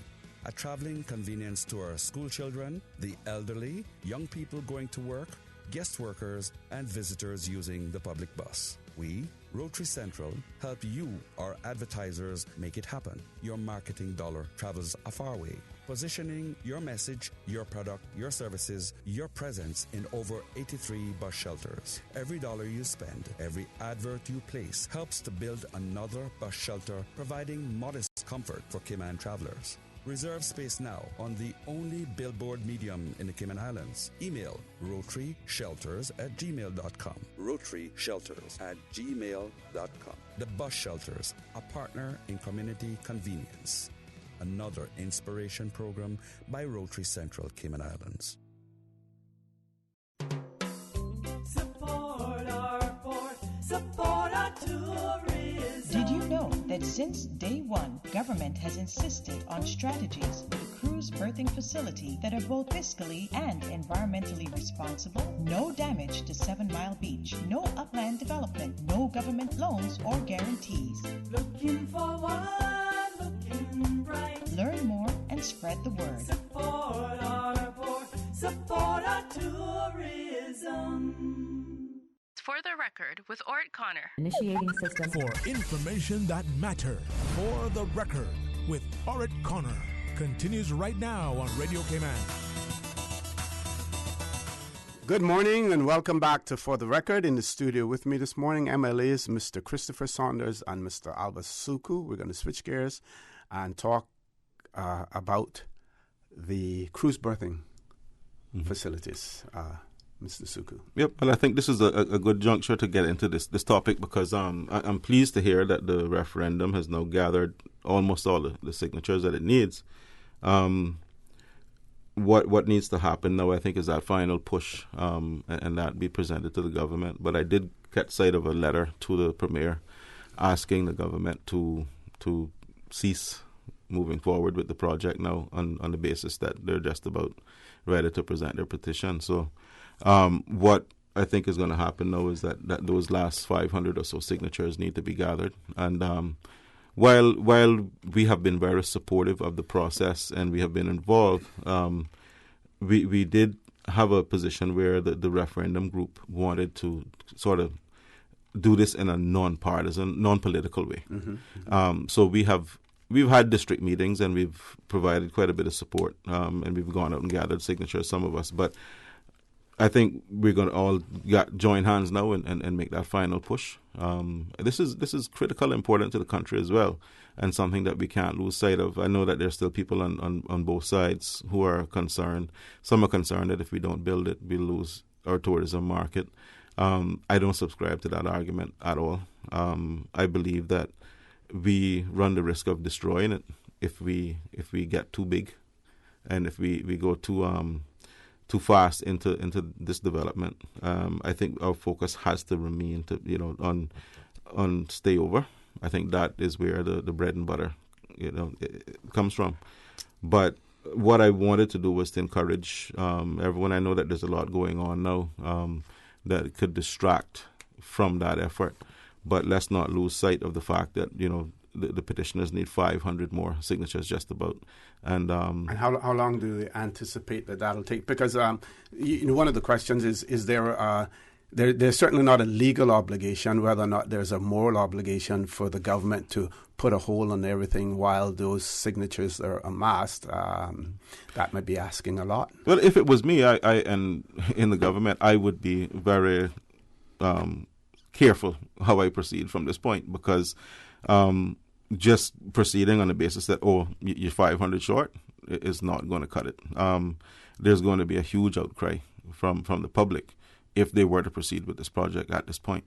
It would be seen as dirty politics. But how long would be a reasonable period of time to wait for those? I think in a matter of weeks they'll be ready, if that much. But if you were to look at, and I'm just being the devil's advocate here again, if you were to look at the time that it took for them to amass the amount of signatures that they've gotten so far, right? You can basically, Chris is the mathematician here, you can basically crunch the numbers and get an idea of how long it's likely to take to get 500 more. Though it's like running a race. You know, a marathon. Those last few miles are the most difficult. I can answer that. They did send a letter. Let me just finish my thought. Sorry, Chris, to cut you, but I wanted to address that because I'm hearing that now. A lot of people are saying, "Oh, look how long they took to get it."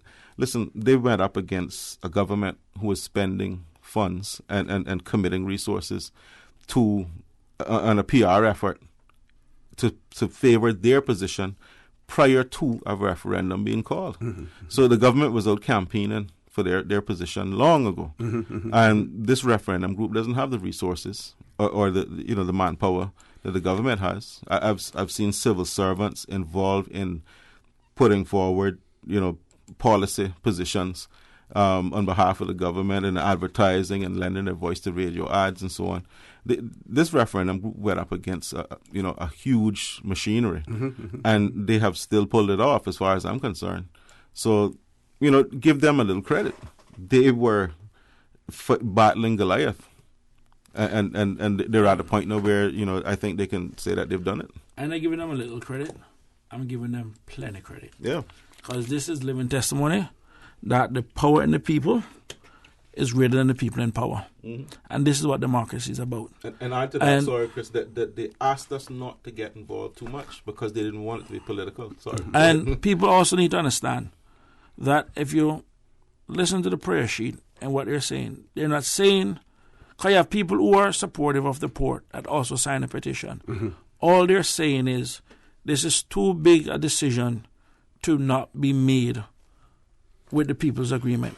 That's all they're saying, is let the people decide. You could have a referendum, and the majority of people can say, in hindsight, because once the referendum is triggered, and it will be triggered, the next step now will be the campaign trail, where the government will have to really go out now and make their position, and also those who oppose will have an opportunity to go against their position. And the truth of the fact is, with all the resources the government have, the ads that they get on Radio Cayman, the purse that they have that they can run ads on other radio stations and everything, despite all of that hurricane wind that they send on these things, about 9 or 10 people, they still persevered. And let me tell you something, that right there is the kind of tenacity that we need from our electorate to say to the government, you know what, no. And let me tell you something, OC, and this is the same, because going back again to the constitutional issue, what's then if someone to say, rather than get 25% for trigger election, now you need 30%? Someone can say that's a minor change. We can't open that door. We have one caller. Let's go to the phone lines. Caller, good morning. Welcome to For the Record. Good morning to you, Mr. O.C. I just sort of tuned in here a few minutes. Is it Emily is Mr. Chris Saunders and Mr. Alvasuku. Yes, sir. Morning. Yes. I'd like to ask a question here first. What is the referendum supposed to say? The people who are bringing forward this petition to have a referendum, obviously, they are not in agreement with the government's decision to go ahead and build a pier, or they wouldn't bother with a referendum. Am I right in saying that? Or bothering to try to get a referendum? You're talking about the referendum group that's... I can't tell you the motive of the different individuals up there. God didn't give me that skill, but continue. And I'm on the radio station blasting everyone who would maybe support the government or support the peer, and the derogatory things they say about civil servants who support it, and who the people who are called Caymanians supportive of Cayman, as if the other people, but they're at the other side of their mouth, they're saying, this is to show whether you support it or don't support it, that you would, but at the same time, they're blasting everybody, anybody. I listen to the radio stations too, the other one that calls Radio Cayman, Radio Moscow. Yes, and to listen to that, it's unbelievable that people would try to think and pretend that this isn't politics. I'm sorry, I'm too old of a cat to be fooled by a kitten. Good. It's all politics. That's what it's about. Setting yourself up, yourselves up for the next general elections. That's how I see it. That's how I see it. But it's misleading and disingenuous in one sentence to say this referendum is about giving people the chance of a choice, whether you support it. If you support it, you don't need a referendum. You're already supporting government's position. But if you don't support it, then you call for a referendum. In my view, a referendum at this time, it's a very divisive thing. But it's political because you have to have a vote by the elected people, and you have to campaign, just as you just said a while ago, to get your point of view across, which they have already done, because the sort of things they say on the radio station, to get their point of view across, it's, dragged down. Here, if you oppose this, you're destroying this, you're destroying that. But yes, still many of the people I hear there are not marine engineers, that they possibly know nothing about dredging, and, even talking about turtle grass and all. Yeah, Carl, you have a question? What the question? Can you repeat it? I asked the question, what is it supposed to say? When people show the me referendum, the yes. They ask me, they say to me, well, it's a referendum to ask questions, to get answers to questions. That's why we have 19 people elected to go into the House and question things. That's why we had that referendum to select 19 people. Now to go through another process to ask questions, a referendum. Come on, this doesn't make sense at this serious time in our history, when we're faced with possible edicts coming down here that can change things. If we get an edict saying that we have to make every British citizen here be able to vote and run for elections, if we get that in a certain time, they may say we'll be handed that in 2 years, it will have to be done. What do we do then? These are the things I think we should be focusing on. Yeah. Helping the government is set up, because you would never have a chance to go independent if that happens in 2 years' time. Caller, we're going to ask you, we have to interrupt you for the 9 o'clock news. If you want to stay on the line, after we can continue. Sorry. This conversation after the 9 o'clock news. Folks, please stay tuned for the record. We'll be back shortly. Radio Cayman. Headline. Radio Cayman's newsroom. Headline. These are the biggest stories right now. The National Trust has plans to open a new gated bird sanctuary overlooking Malportis Pond, a large, shallow lake located in Northside, after purchasing 5.17 acres of shoreland bordering the pond. A powerful cyclone has slammed into India's eastern coastline, bringing torrential rains and winds of up to 125 miles per hour. Cyclone Fanny, one of the most severe storms to hit the region in recent years, made landfall at 8 a.m. local time on Friday. More than 1 million people have been evacuated from the eastern state of Orissa. The state officials said 2 people had been killed.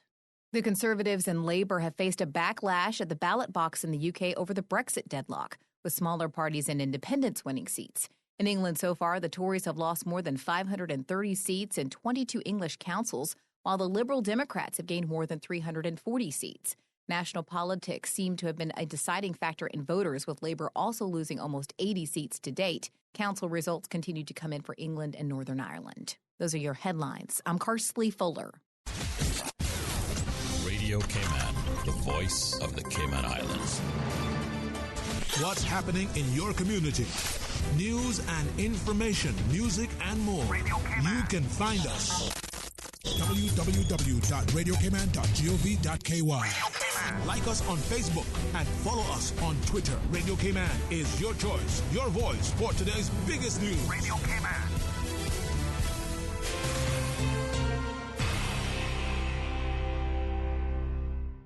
For the record, with Orrett Connor. Initiating system. For information that matters. For the record, with Orrett Connor. Continues right now on Radio Cayman. Good morning and welcome back to For the Record. My pleasure to have in the studio with me this morning MLAs Mr. Alva Suku and Mr. Christopher Saunders.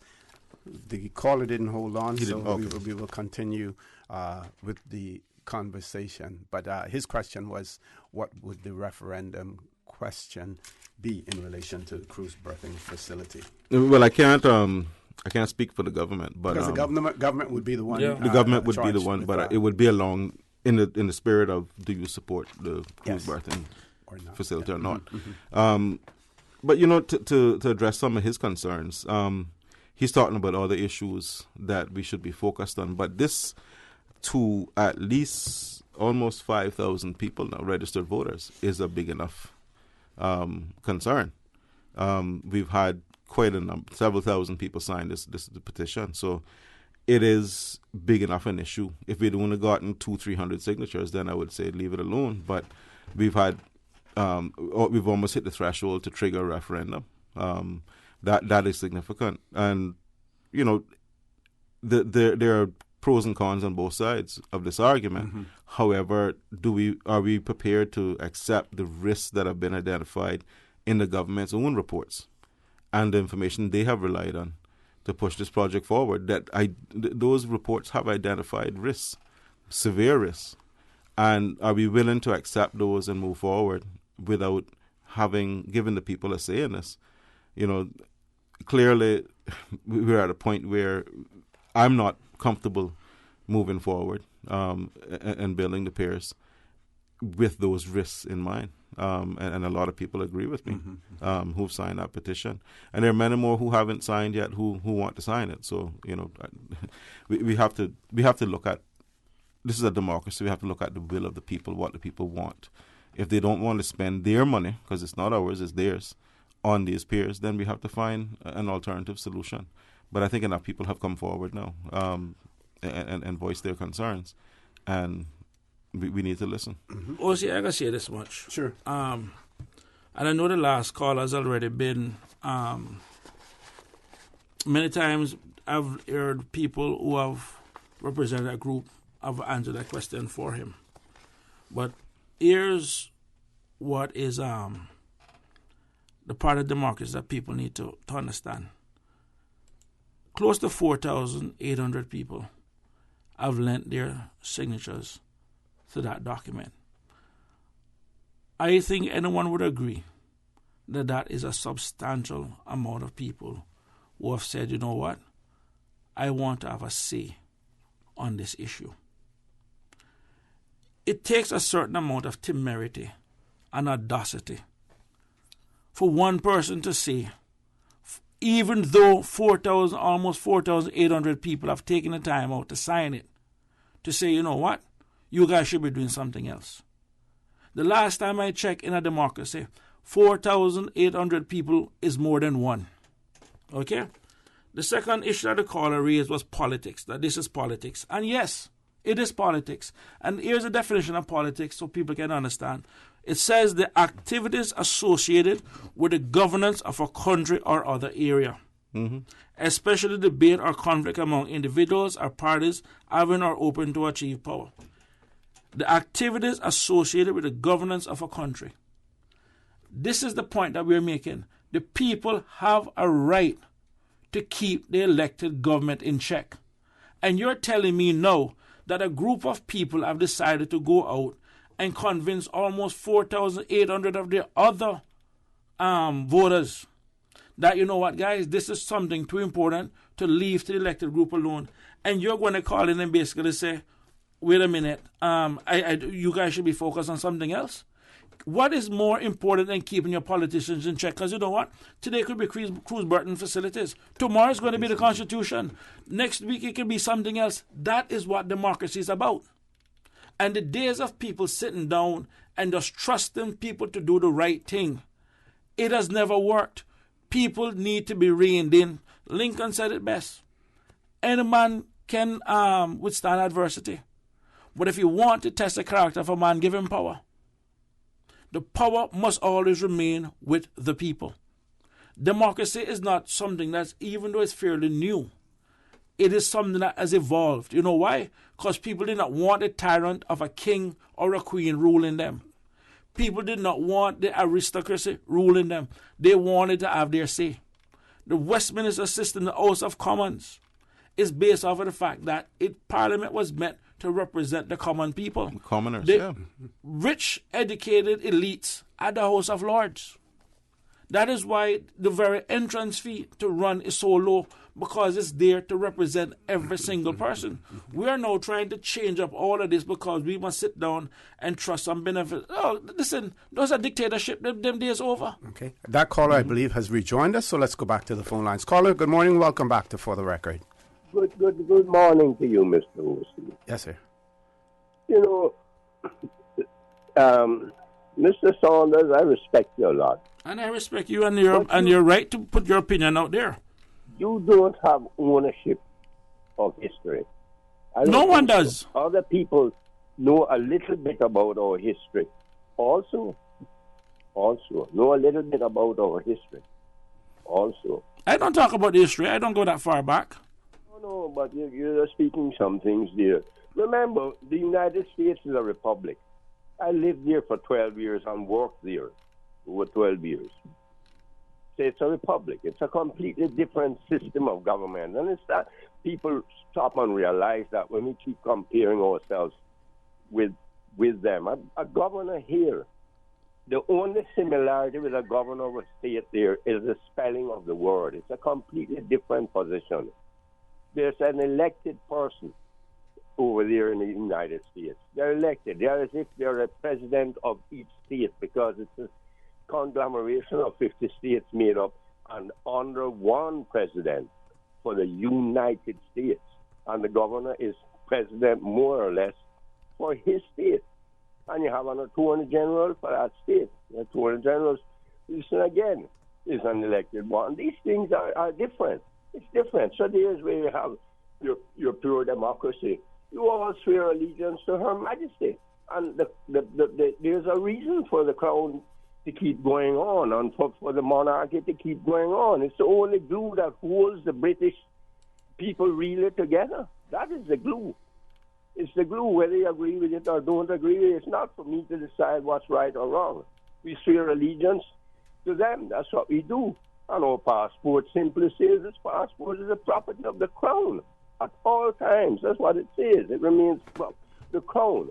So the crown is there. That's the allegiance. And that's the democracy that we're allowed as far as this is concerned, as far as our government is concerned.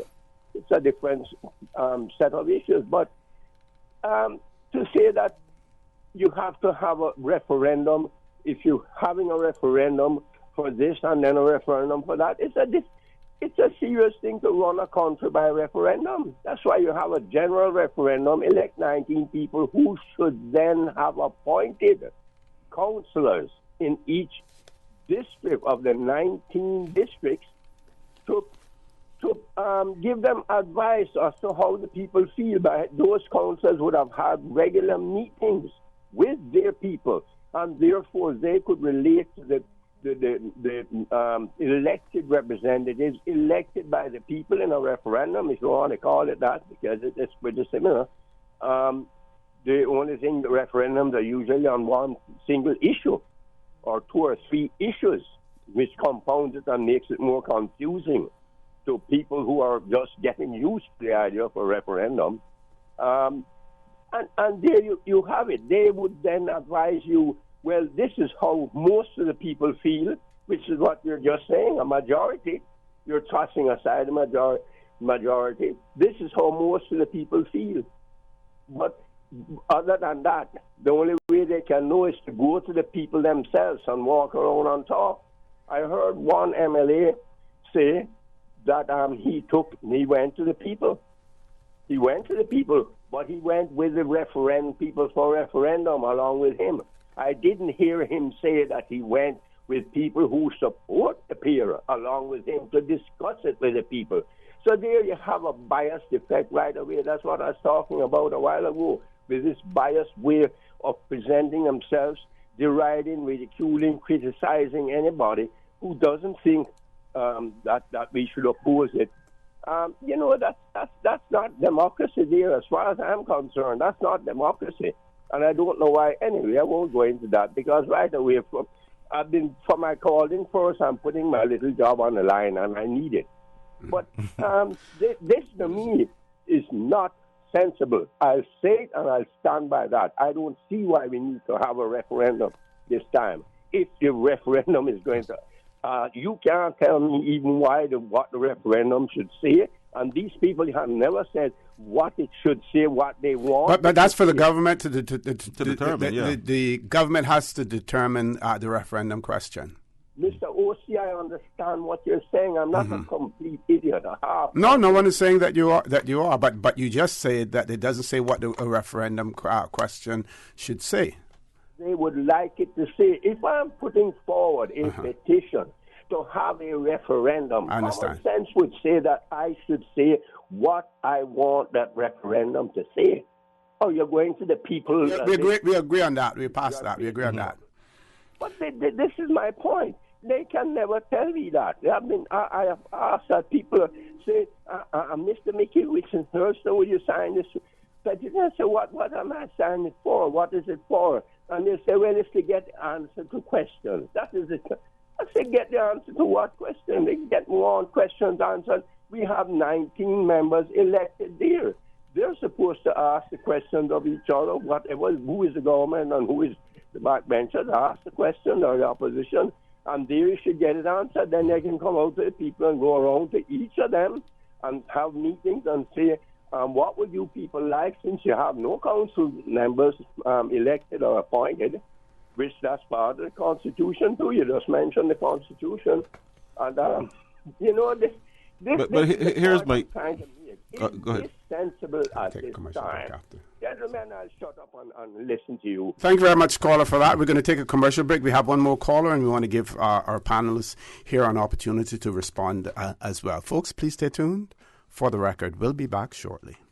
Why my wife always asking if I'm in a rush when she's the one always making us late? Might as well say, yeah, I'm in a rush and go buy the new Toyota Rush you've been talking about. Because they on sale this month. Dial, teacher. The super special spring SUV sale at Vant Motors. Save up to $4,400 with SUVs starting at only $23,500, like the 7-seater Toyota Rush. Save money, get cash back, or use the discount to upgrade features on the SUV of your choice, including the Toyota RAV4, the Fortuner, the Rush, or the Ford EcoSport. It's our super special spring SUV sale. Only at Vant Motors, Walkers Road.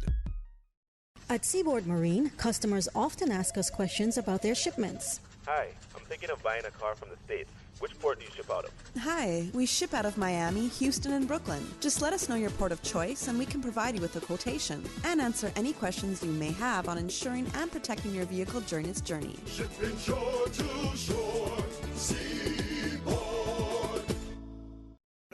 Cayman Carnival Batabanu Street Parade is this Saturday, May 4th, beginning at 12 noon from Public Beach, West Bay Road into Georgetown. Take in the kaleidoscope of colors and join the bands in downtown Georgetown. Fill up on food from vendors on Cardinal Avenue from 1 p.m. and stay for the last lap. 3 stages, 3 bars, and 12 international and local DJs. Keeping the party jumping from 3 p.m. till midnight. Wind your waist at the soca stage. Back it up at reggae stage. And get ready to rumba at the Latin stage. with the last 3 stages, 3 bars, and 12 DJs from 3 p.m. downtown Georgetown this Saturday, May 4th, following the Batabanu Street Parade. Visit caymancarnival.com for details.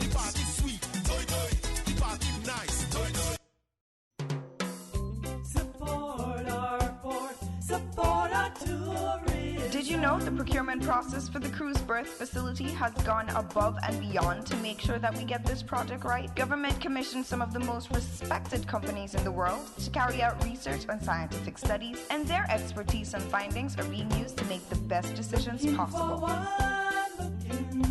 Learn more and spread the word. Support our port, support our tourism.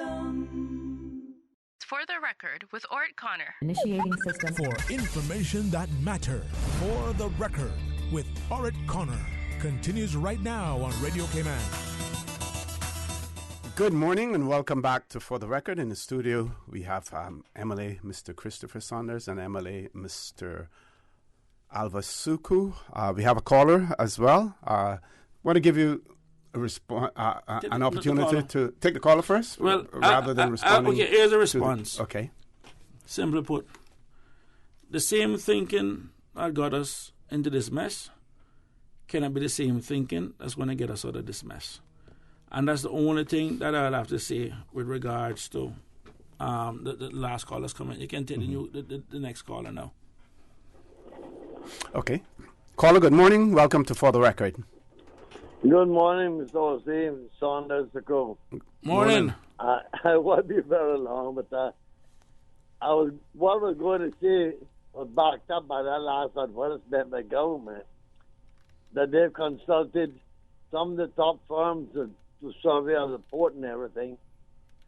It does remind me of a story of a truck that was stuck on an underpass, and all engineers were trying to figure out how to move the truck. A little boy, down his father, said, I know how to get it out. He said, what would you know that all these top engineers can't know? What would you do?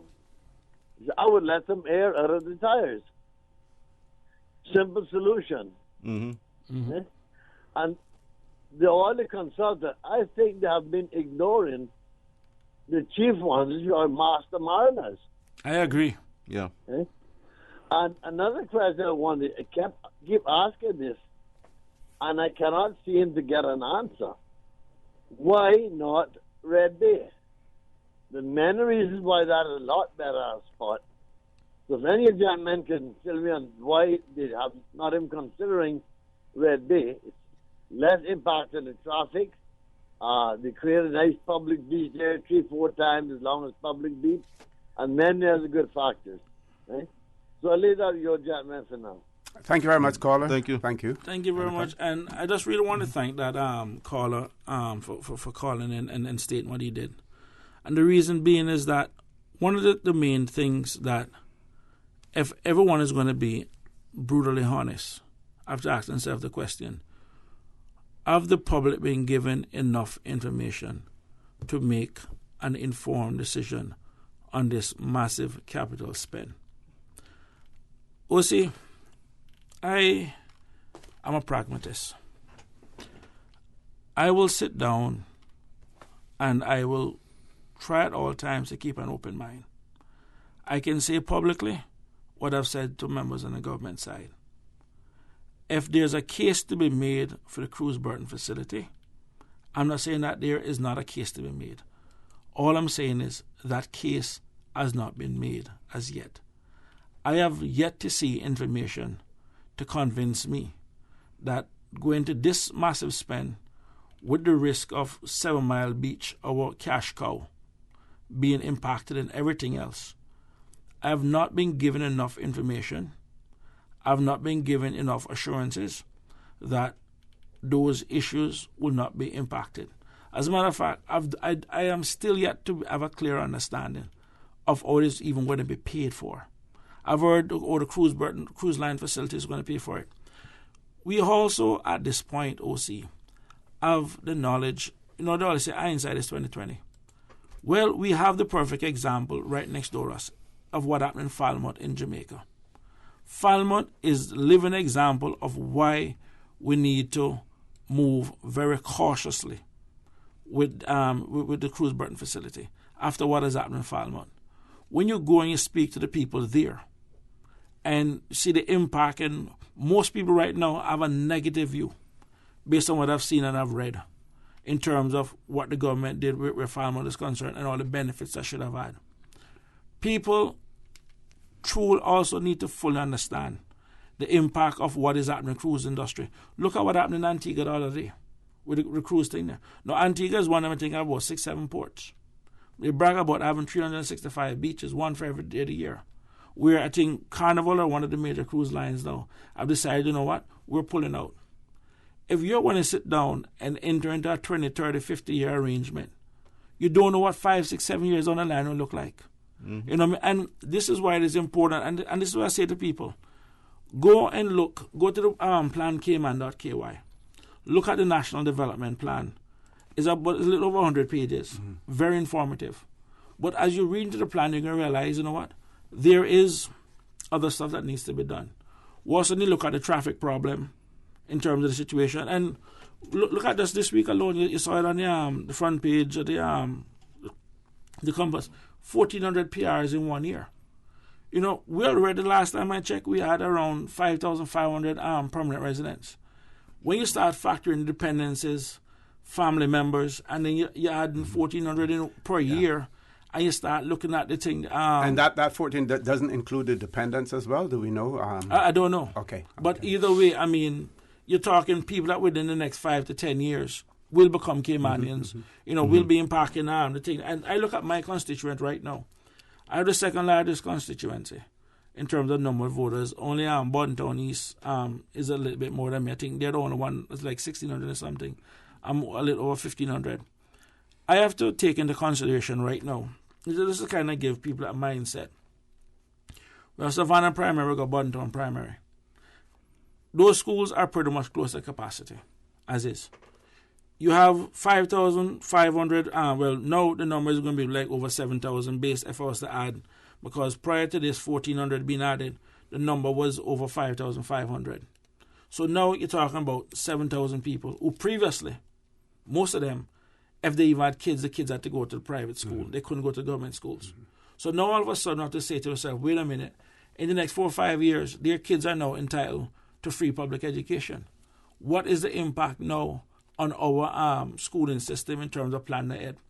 One of the things I have gone out and I've looked at is even land in the Bontown West area, where I found, I think, close to 30 acres that may be available as a future primary school location.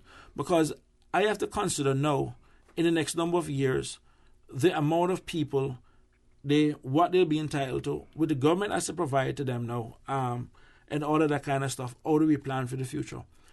There is no future in the past, and we spend far too much time looking back. It's good to look back to learn from those mistakes, but at the end of the day, I am concerned about the future because that is where I intend to live, not where I used to live. And it's always fine, and people can go back to the good old days. I am 46. I remember the good old days, and when I was in the 80s, they were still complaining that the 70s and the 60s were better. You know what I mean? And the 90s, they were complaining that the 80s were better. Because everybody can all look back and say, well, these were better days, these were better days. But I can tell you what I am concerned about. I look at my parents. Father was a bartender. My mother did administrative work. 5 kids, 5 college educated. I want to see a Cayman where today a bartender and his wife who does administrative work can have 5 kids, and the chances of them all being college educated continues. I also have to face the fact that maybe my parents had a better quality of life than I will have or my kids would have. You know, where have we peaked? Now, I'm an optimist where I believe at the end of the day that our best days is to the head of us. But I'm also a realist, and I can tell anybody that hoping for anything is not a policy, is not a plan. You still have to do something for it to get done. There are hard decisions to be made. You know what I mean? And we need the cost of living is killing people also. Yeah. We have a couple of callers. Let's see if we can take one call before we go to a commercial break. Caller, good morning. Welcome to For the Record. Good morning, Mr. Connor. Good morning, sir. How are you, Cap? I got a cold, but I'm still battling. That's good. Still battling. Yeah, I should be saying this, but about all of this consultation, all these experts about this. Let me give you a little story about these experts. In 1974, I took a nuclear reactor out of Chattanooga, Tennessee, for the Atomic Energy Commission. This is all documented. I got it right here. I can prove it. I was up there trying to 4 days. We had a meeting every day discussing it. They showed me the plans, documented from time that it was conceived. It was combustion engineered with the ones that manufactured for Westinghouse Electric and for the Atomic Energy Commission. I had a Navy commander breathe down the back of my neck for about 4 days, quizzing me on any accident I could think. The last day, we had all these big, this little black boy in amongst all these big scientists and engineers listening to all. The last day, this vice president, the late Gerald Ford was vice president at the time. He was supposed to see the loading of it. It was a big thing going on. But when it came out of the factory, I'll call it the factory, it was on the low bit, and it came out back ways. And they wanted me to turn the ship around, so the river was running strong and I could not do it. It took them 4 days. I would refuse to do it because I could not. It took these big scientists and engineers 4 days between Chattanooga and Washington, 4 days to decide they would have to ship it that way. So I'm saying all of this just to say these big people makes mistakes too. So, we're all human. And if anybody thinks that I'm not, I got photos and documents here to prove what I am saying. I've seen them, Captain Paul. You've shared them with me. Yes, definitely. No, I tell you one thing though. When he said Westinghouse Electric, I remember us growing up. I mean, that was one of the biggest companies we had when we were growing up. But one thing we have to bear in mind, OC, is that Captain Paul, I want to thank you for that. Thank you very much, Captain Paul. Thank you, Captain. All day. You know, our people are becoming more educated on their own. I still have concerns about our education system, but they're educating themselves. They're they're availing themselves of information, and they are coming to these conclusions, and that because they're thinking for themselves, they are opposed to certain things. That they are putting forward their views. We can't discourage that. We should not discourage that. But what our people are doing now is proving to me as a politician who's involved in politics that the days of a politician getting up and telling people this is what's best for you, take it or leave it, are over. If you are not in tune with what your people want and what they put you there to do and what they think is important, you won't last very long in this business. And people have to realize that. In democracy, it's always the will of the people that you have to listen to. And for a government to now go and oppose the will of the people, there is a very risky move. Yeah. Very risky. We're going to squeeze one more call in. We want to squeeze in before we go to the break. Caller, good morning. Welcome to For the Record. Just kidding. Good morning. Good morning. Good morning. How are you? Congratulations, OC, to you. Thank you very much. Thank you. And to Chris and Suku. Thanks. Chris, I need to talk to you also, but right now, what you haven't heard talking about the children, it's true something, because when you look for the children that come out of school, you know how many children come out of primary school, that's not in the primary school, the preschool, people that are pregnant and stuff. We have to look for country, to look for children, because how much comes out of school, like 500 or something or more? Almost 1,000 every year now. Exactly, that's what I'm saying. So what can we do? People don't want to bash us and do this kind of thing to us. It's not right. It's not. And when you're on the right track, Chris. Thank you, my brother. Thank you. But I need to see you talk to you. And Soko, I need to see you talk to you also. All right. You got my number still, right? 9262804. It's public. Don't change it.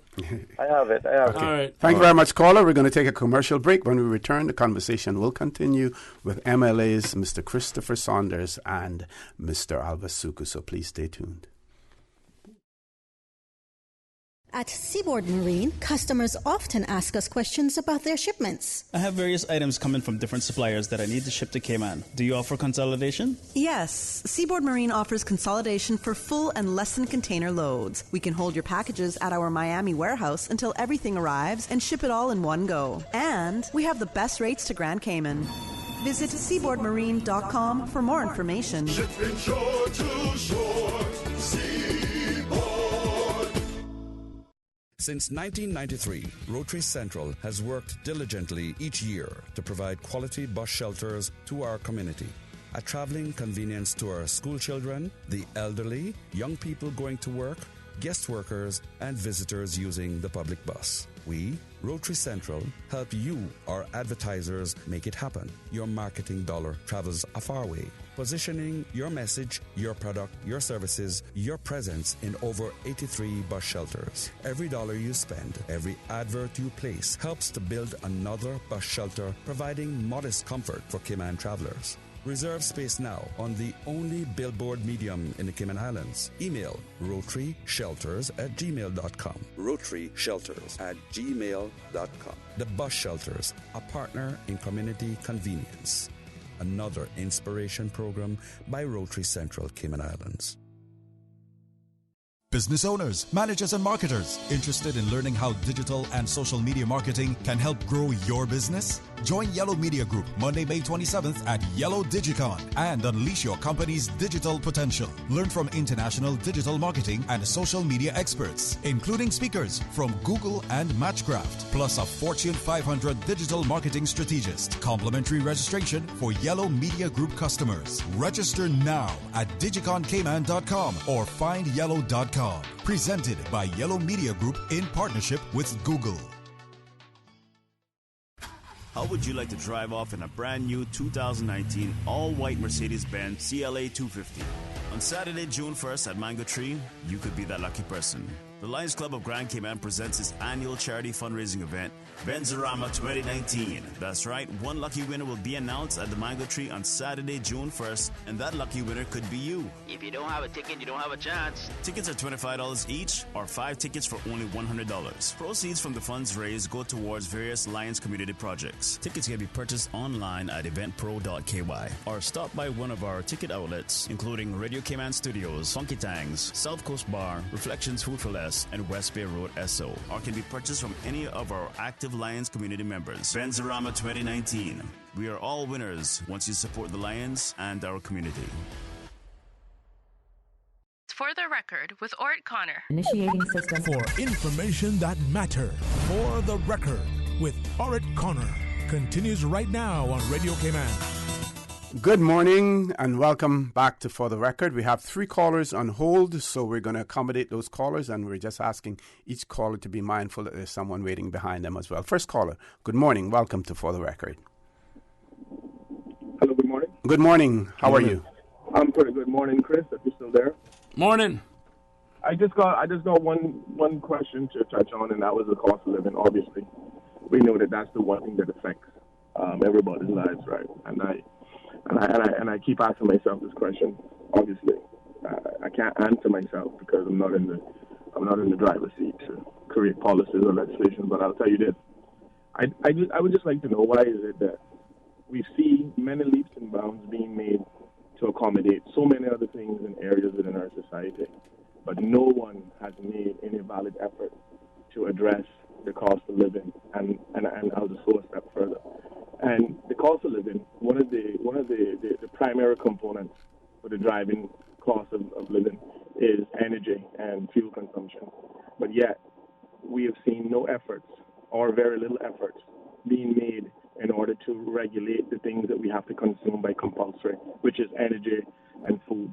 And those are the 2 high-ticket items in terms of people's ability to afford these things. And the government has, to this date, not done anything meaningful to ensure that the cost of fuel is being fairly distributed to its customers. And that's what I would like to know. And I could go on, but we have callers, and I know this is the end of the show, but those are the concerns. Why haven't the government taken any initiative to regulate the fuel and to ensure that the consumers get the best possible price based on the global market? You guys have a good one. Thank you very much, Carl, for that very good question. Right. Give him my thought Sure. on that. That would involve implementing a level of consumer protection that would annoy and anger a lot of the people who support the government, financial and otherwise, when it comes to elections. And that is why there is no appetite to do it. And unfortunately, until we get to the point where all of our politicians are only involved in doing what is best for the people and forget about the special interests and forget about who did what for you last election and who funded your campaign and whatever, and just do what is right by the people. Until we get to that point, we're going to always have this problem where politicians are afraid to open their mouth and say, no, we need to put consumer protection in place. We need to make sure these laws protect our people first and foremost. Until we get to that point, it's going to continue. And when people like me talk about consumer protection, we get labeled as all sorts of things. I think one of us got called a socialist the other day in the LA for making a point that, it might not have been perfect, but made sense. Mm-hmm. But they attach the stigma to certain ideas. And I remember back when Mr. Borden and Mr. Gilbert McLean, Roy Borden, Gilbert McLean were fighting. They were labeled communists. Mm-hmm. And they do that. They twist things around to make you look, to shine a negative light on you so that your ideas, which may have been good, get looked at through that same lens. Yes. I would say this much, OC. If you take your CUC bill, it's broken down into 3 general parts. The CUC part, the fuel surcharge, and I think the government fee, which, rough calculation, the CUC is roughly around 35-40% of your bill. The government is about 10%, and the fuel is around 50% of your bill. We regulate the CUC portion of the bill. That 35-40% is regulated through the off-reg. The 10% that the government puts inside there is technically kind of regulated because the people can get up and say to the government, you know what, we don't want this, we support it here and there, whatever. But then half your bill remains unregulated, which is the fuel. And I really feel bad for CUC because CUC, their only guilt is really providing the ransom note because the fuel companies is making off like bandits in this whole situation. And if you look at the price of fuel, even on the global markets, and considering where it is that we buy our fuel from, it is nothing short of borderline robbery of what it is that we're paying both at the plug and at the pump. Mm-hmm. You know what I mean? And I saw today, I think it's in one of the local newspapers where Off-Reg is asking for more muscles to take that. No. The market got liberalized back in 2003. This is 16 years later. And you're telling me that even 16 years later, we still have people behaving the same way. I mean, internet costs, we're getting ripped off throughout the world. Try data roaming, they kill you. We have allowed these guys to sit down and rip Caymanians off for so long. And this is the point I was making earlier when I was talking about all of these companies that just put their hands in the pockets of hardworking people. And OC, let me tell you something. The day is coming when enough people are going to rise up and say, you know what, enough is enough. And then they're going to turn around and elect some people that the business community will wish they wouldn't have to deal with. Okay, we have 3 callers still. What we're going to do is we're going to take all of the calls and then respond to them afterwards. Yeah. Mm-hmm. But we have to take a commercial break in between, so we probably can take 2 calls before that break. Caller, good morning. Welcome to For the Record. Good morning, caller. Welcome to For the Record. Good morning. Good morning, sir. How are you? Not bad. Okay, morning. My question is for your 2 gentlemen you have there, your guests.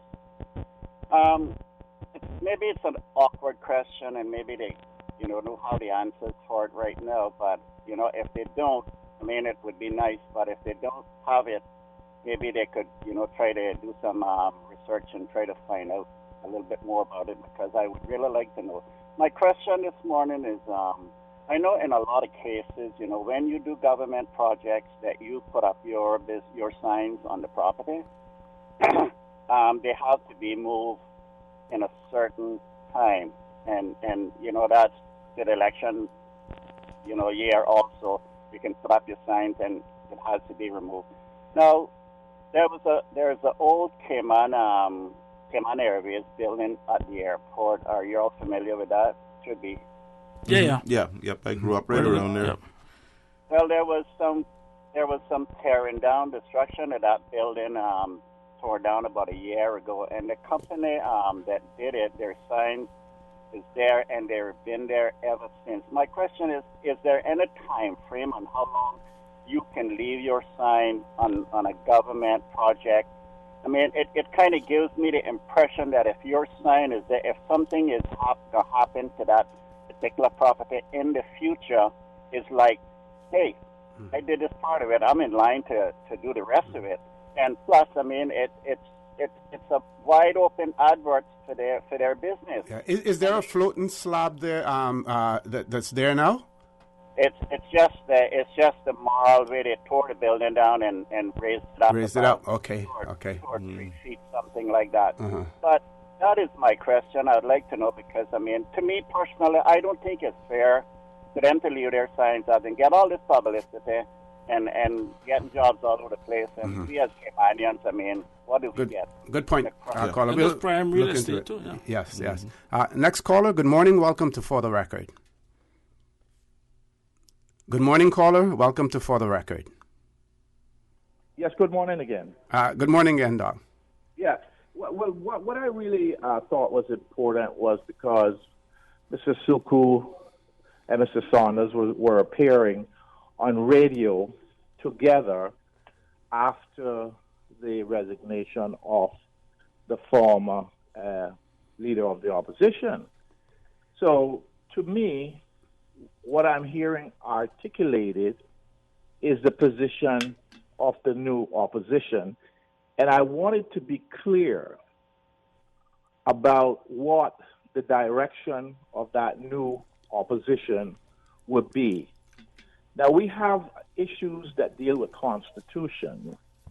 Constitution, but we also have so many issues that deal with our general conditions of existence here in the Cayman Islands. And everybody talks about the cost of living. We've been talking about that for 40 years, and nothing has really been done about it because nobody really has what is necessary to be able to wrestle with those persons that are responsible for them being in office, because we always say that it's the voters that put us in office, but many of us know that's not the case. It's money that puts us in office. Not me. You don't speak for me when you say that. Not me either. Well, what do you think money is? I know what money is, but money didn't put me in office. No, because what we're talking about is seriously the exchange of energy, which is what we really do, whether or not it's through favors or through promises or whatever it is. But we are not realistically being honest when we live in a democracy and say that money has nothing to do with us achieving a political position, because that is rarely not the case. I don't think that they say that. They just basically say that in their particular cases, they didn't use money to get there. Mm-hmm. I didn't take any donations from anybody for anything. I just don't put that out there. Well, I mean, we could discuss that, but I mean, if you were going to tell me that money has no impact on people being elected... No, they didn't say that. No one said that, Doc. No one said that. It had very little on me getting elected. I didn't have any. And matter of fact, he went up against money. Anyway, Doc, let's get to your main point, if possible. Well, the main point is where their reaction is helping me to solicit the real point, because what they're doing is they're trying to treat my conversation as not being serious. And but this is part of the immaturity. Listen, Suku, this is part of your immaturity sometimes when I speak to you about things, okay? So I listen to Chris as Chris listens to me. I have had no real communication with you ever. And there's a reason for that, not because I avoid you. Yeah. If we can take it out from the personal level, Doc, we'd appreciate that. What I want and what I have a right to insist on if there's going to be an organized opposition or alternative to the present government, that be constituted in a way that would alleviate many of the challenges that the people have in the country at this particular time. So that is my concern in that, and I think that I'm not the kind of person who's going to worry about what anybody thinks about what it is that I'm saying, but I'm basically saying, going back to the point of what happened after the last election, when there was an opportunity for members that were elected as independent to put a government together, and something weird happened there. Now, I don't know what's happened now, but what I'm trying to get to is an understanding of whether or not we have the kind of maturity which is necessary to respect the mature positions in this society that will not tolerate people just coming in offering sort of rhetoric or offering, boasting about what they're going to do, but people actually doing things. And the only way they can do these things is through being able to organize together and put a group together that can solve many of these challenges by having sufficient power and backing in the community to challenge the merchant classes or the ruling classes in this country, which insist always that wages stay very low and that profits stay very high, and that the cost of living is just, people are just paid enough to be able to survive. So that we are always indebted, and therefore we are always having to make compromises that are not good compromises for working people, and that the government for years in this country have failed to address these issues in the way in which these issues have to be addressed, which means organizing themselves as a government and organizing the people in such a way as to be able to build a cohesive force to be able to challenge the power of those persons that are organized. Yeah. That is basically my point. Now, Doc, we're going to ask you to leave us there because we're going to take a commercial break, and we still have two callers, and we're nearing that point in time as well where the show will have to end. Folks, please stay tuned. For the record, we'll be back shortly. At Seaboard Marine, customers often ask us questions about their shipments. Hi, I'm thinking of buying a car from the States. Which port do you ship out of? Hi, we ship out of Miami, Houston, and Brooklyn. Just let us know your port of choice and we can provide you with a quotation and answer any questions you may have on insuring and protecting your vehicle during its journey. Shipping shore to shore, Seaboard. Since 1993, Rotary Central has worked diligently each year to provide quality bus shelters to our community. A traveling convenience to our school children, the elderly, young people going to work, guest workers, and visitors using the public bus. We, Rotary Central, help you, our advertisers, make it happen. Your marketing dollar travels a far way. Positioning your message, your product, your services, your presence in over 83 bus shelters. Every dollar you spend, every advert you place helps to build another bus shelter, providing modest comfort for Cayman travelers. Reserve space now on the only billboard medium in the Cayman Islands. Email rotaryshelters@gmail.com. rotaryshelters@gmail.com. The Bus Shelters, a partner in community convenience. Another inspiration program by Rotary Central Cayman Islands. Radio Cayman 3 to 6 mix on the weekdays. Tune in, turn it up, listen.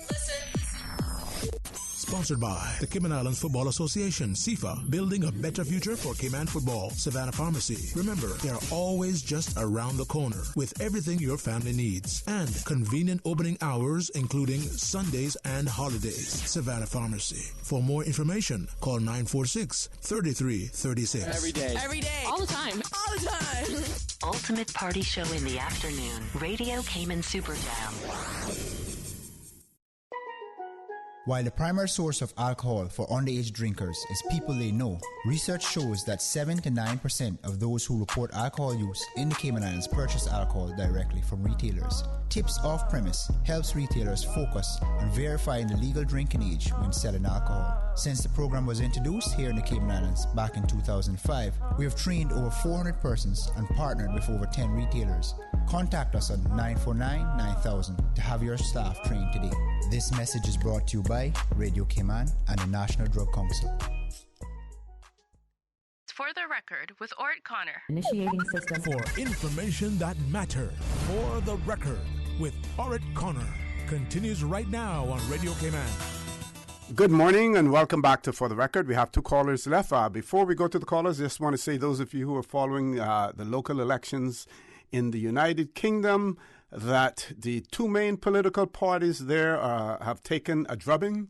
That is the Tories, as well as Labour, taking a drubbing in the local elections, and it seems as if the Greens and there's another, the Lib Dems are the ones who are making gains. So Brexit, the whole issue there, people are now finding a way to respond to that whole issue. Let's go to the phone lines. We're going to ask the callers to be as brief as possible because you're going to be the last 2 callers for the morning. First caller, good morning. Welcome to For the Record.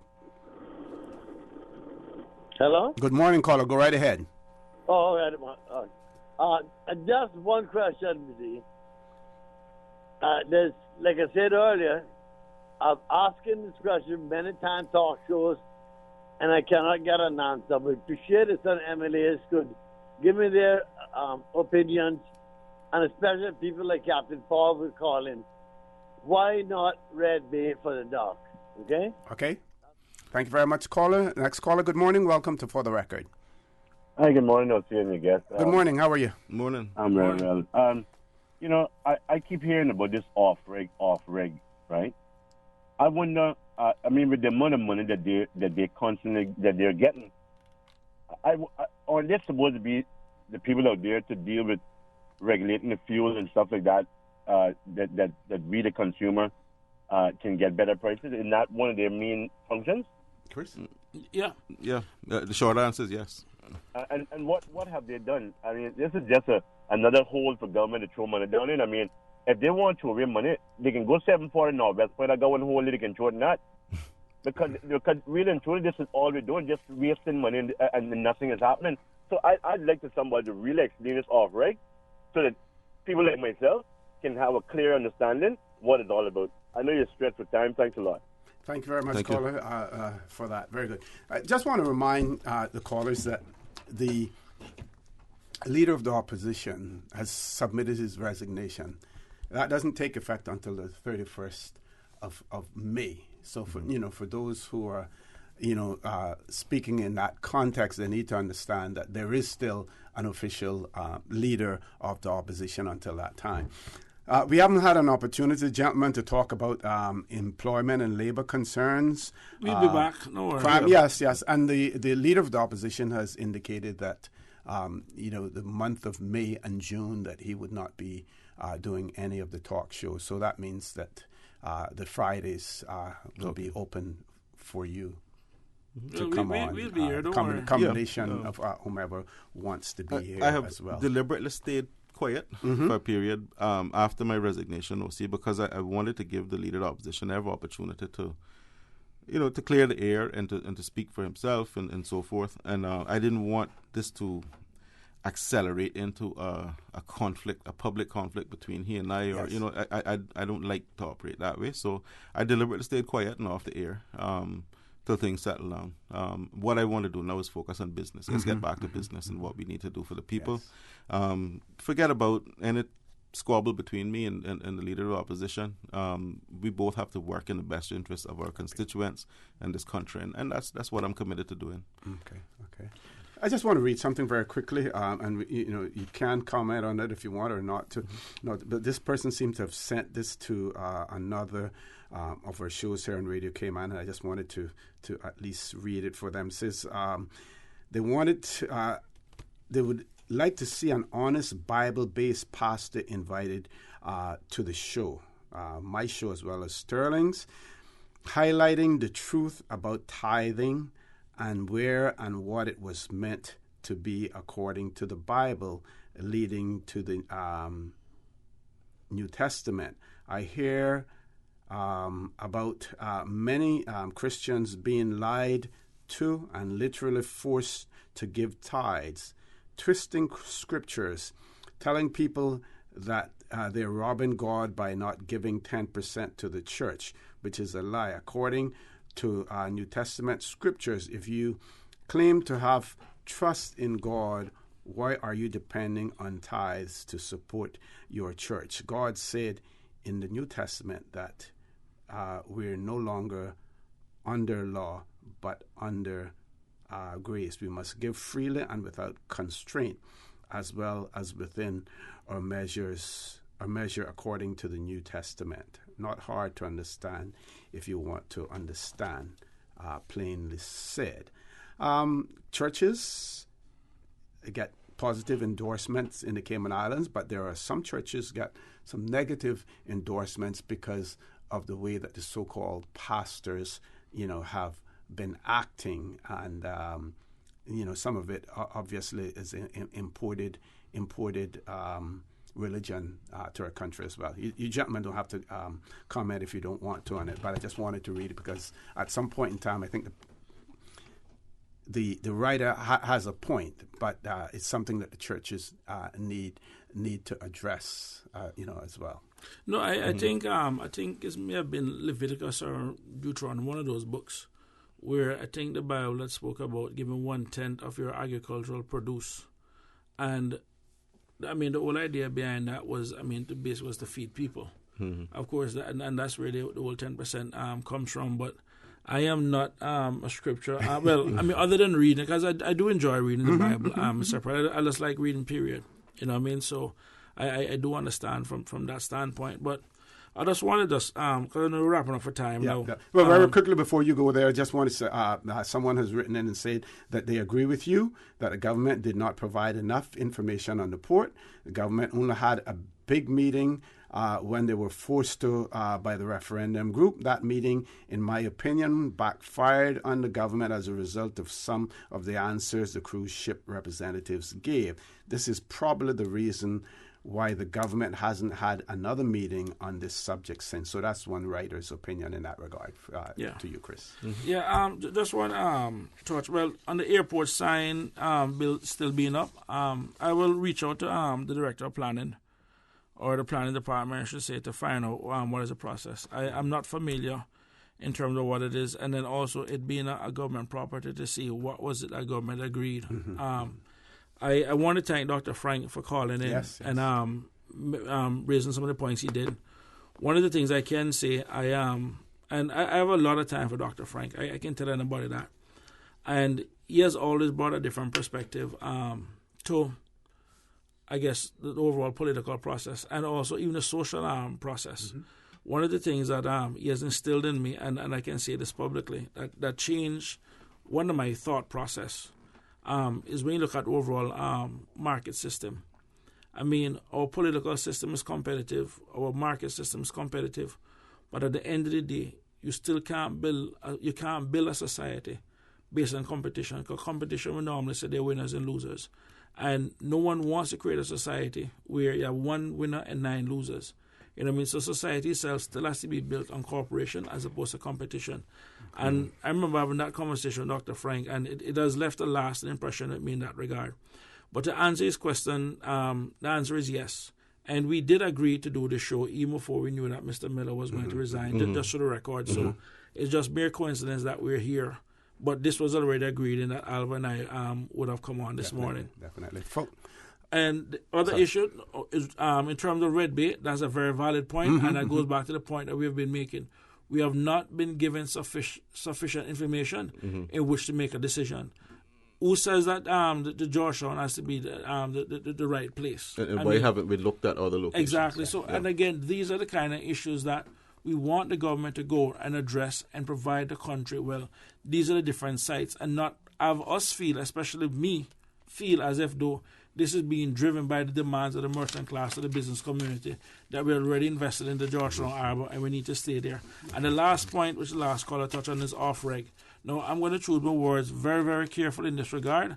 Also, as a member of the PSC, and I know time is limited, it's simply this. Actually over. Yeah. Off-reg needs to make a case, start making a case for their own existence, because I'm going to tell you right now, there are a lot of people getting fed up in terms of put money inside off-reg and can't see the benefits of it. Yes. And I'm saying that specifically to the board and management of off-reg. Get your stuff together. Oh, and I heard a little whisper also. Seems as if another Caymanian has gotten shafted again at the Health Services Authority in relation to the Chief Medical Officer's job there. Well, that's a topic for next week. I'm hearing some whispers on that as well. Another shaft for a Caymanian. Folks, I want to thank you for allowing Radio Cayman and by extension For the Record into your homes, into your vehicles as you traverse the busy roads of the Cayman Islands into your places of work, whether it be an office cubicle or if you're working in the outdoors. I also want to thank, again, Ms. Donna Bush for filling in while I was away, and I want to say I'm extremely grateful to be back, and because I enjoy doing this show as well. I also want to remind you that we are our brothers and our sisters' keepers. There is always someone out there who's less fortunate than we are, and I ask you to extend a helping hand to them. If you can't do that, then I suggest you donate to a worthy charity, because we always want to consider those who need, not necessarily those who want or even those who crave. I say to you, have a great day. Continue to support your radio station, Radio Cayman. Join Sterling Dwayne Bikes at 12:15 for talk today, and as usual, we ask the good Lord to bless these three beautiful, wonderful Cayman Islands. Community radio with a different appeal. The voice of the people. Security through adversity. Stuck on you. Radio for all time. You're listening to Radio Cayman, the voice of the Cayman Islands. Radio Cayman. Radio Cayman's newsroom. These are the biggest stories right now.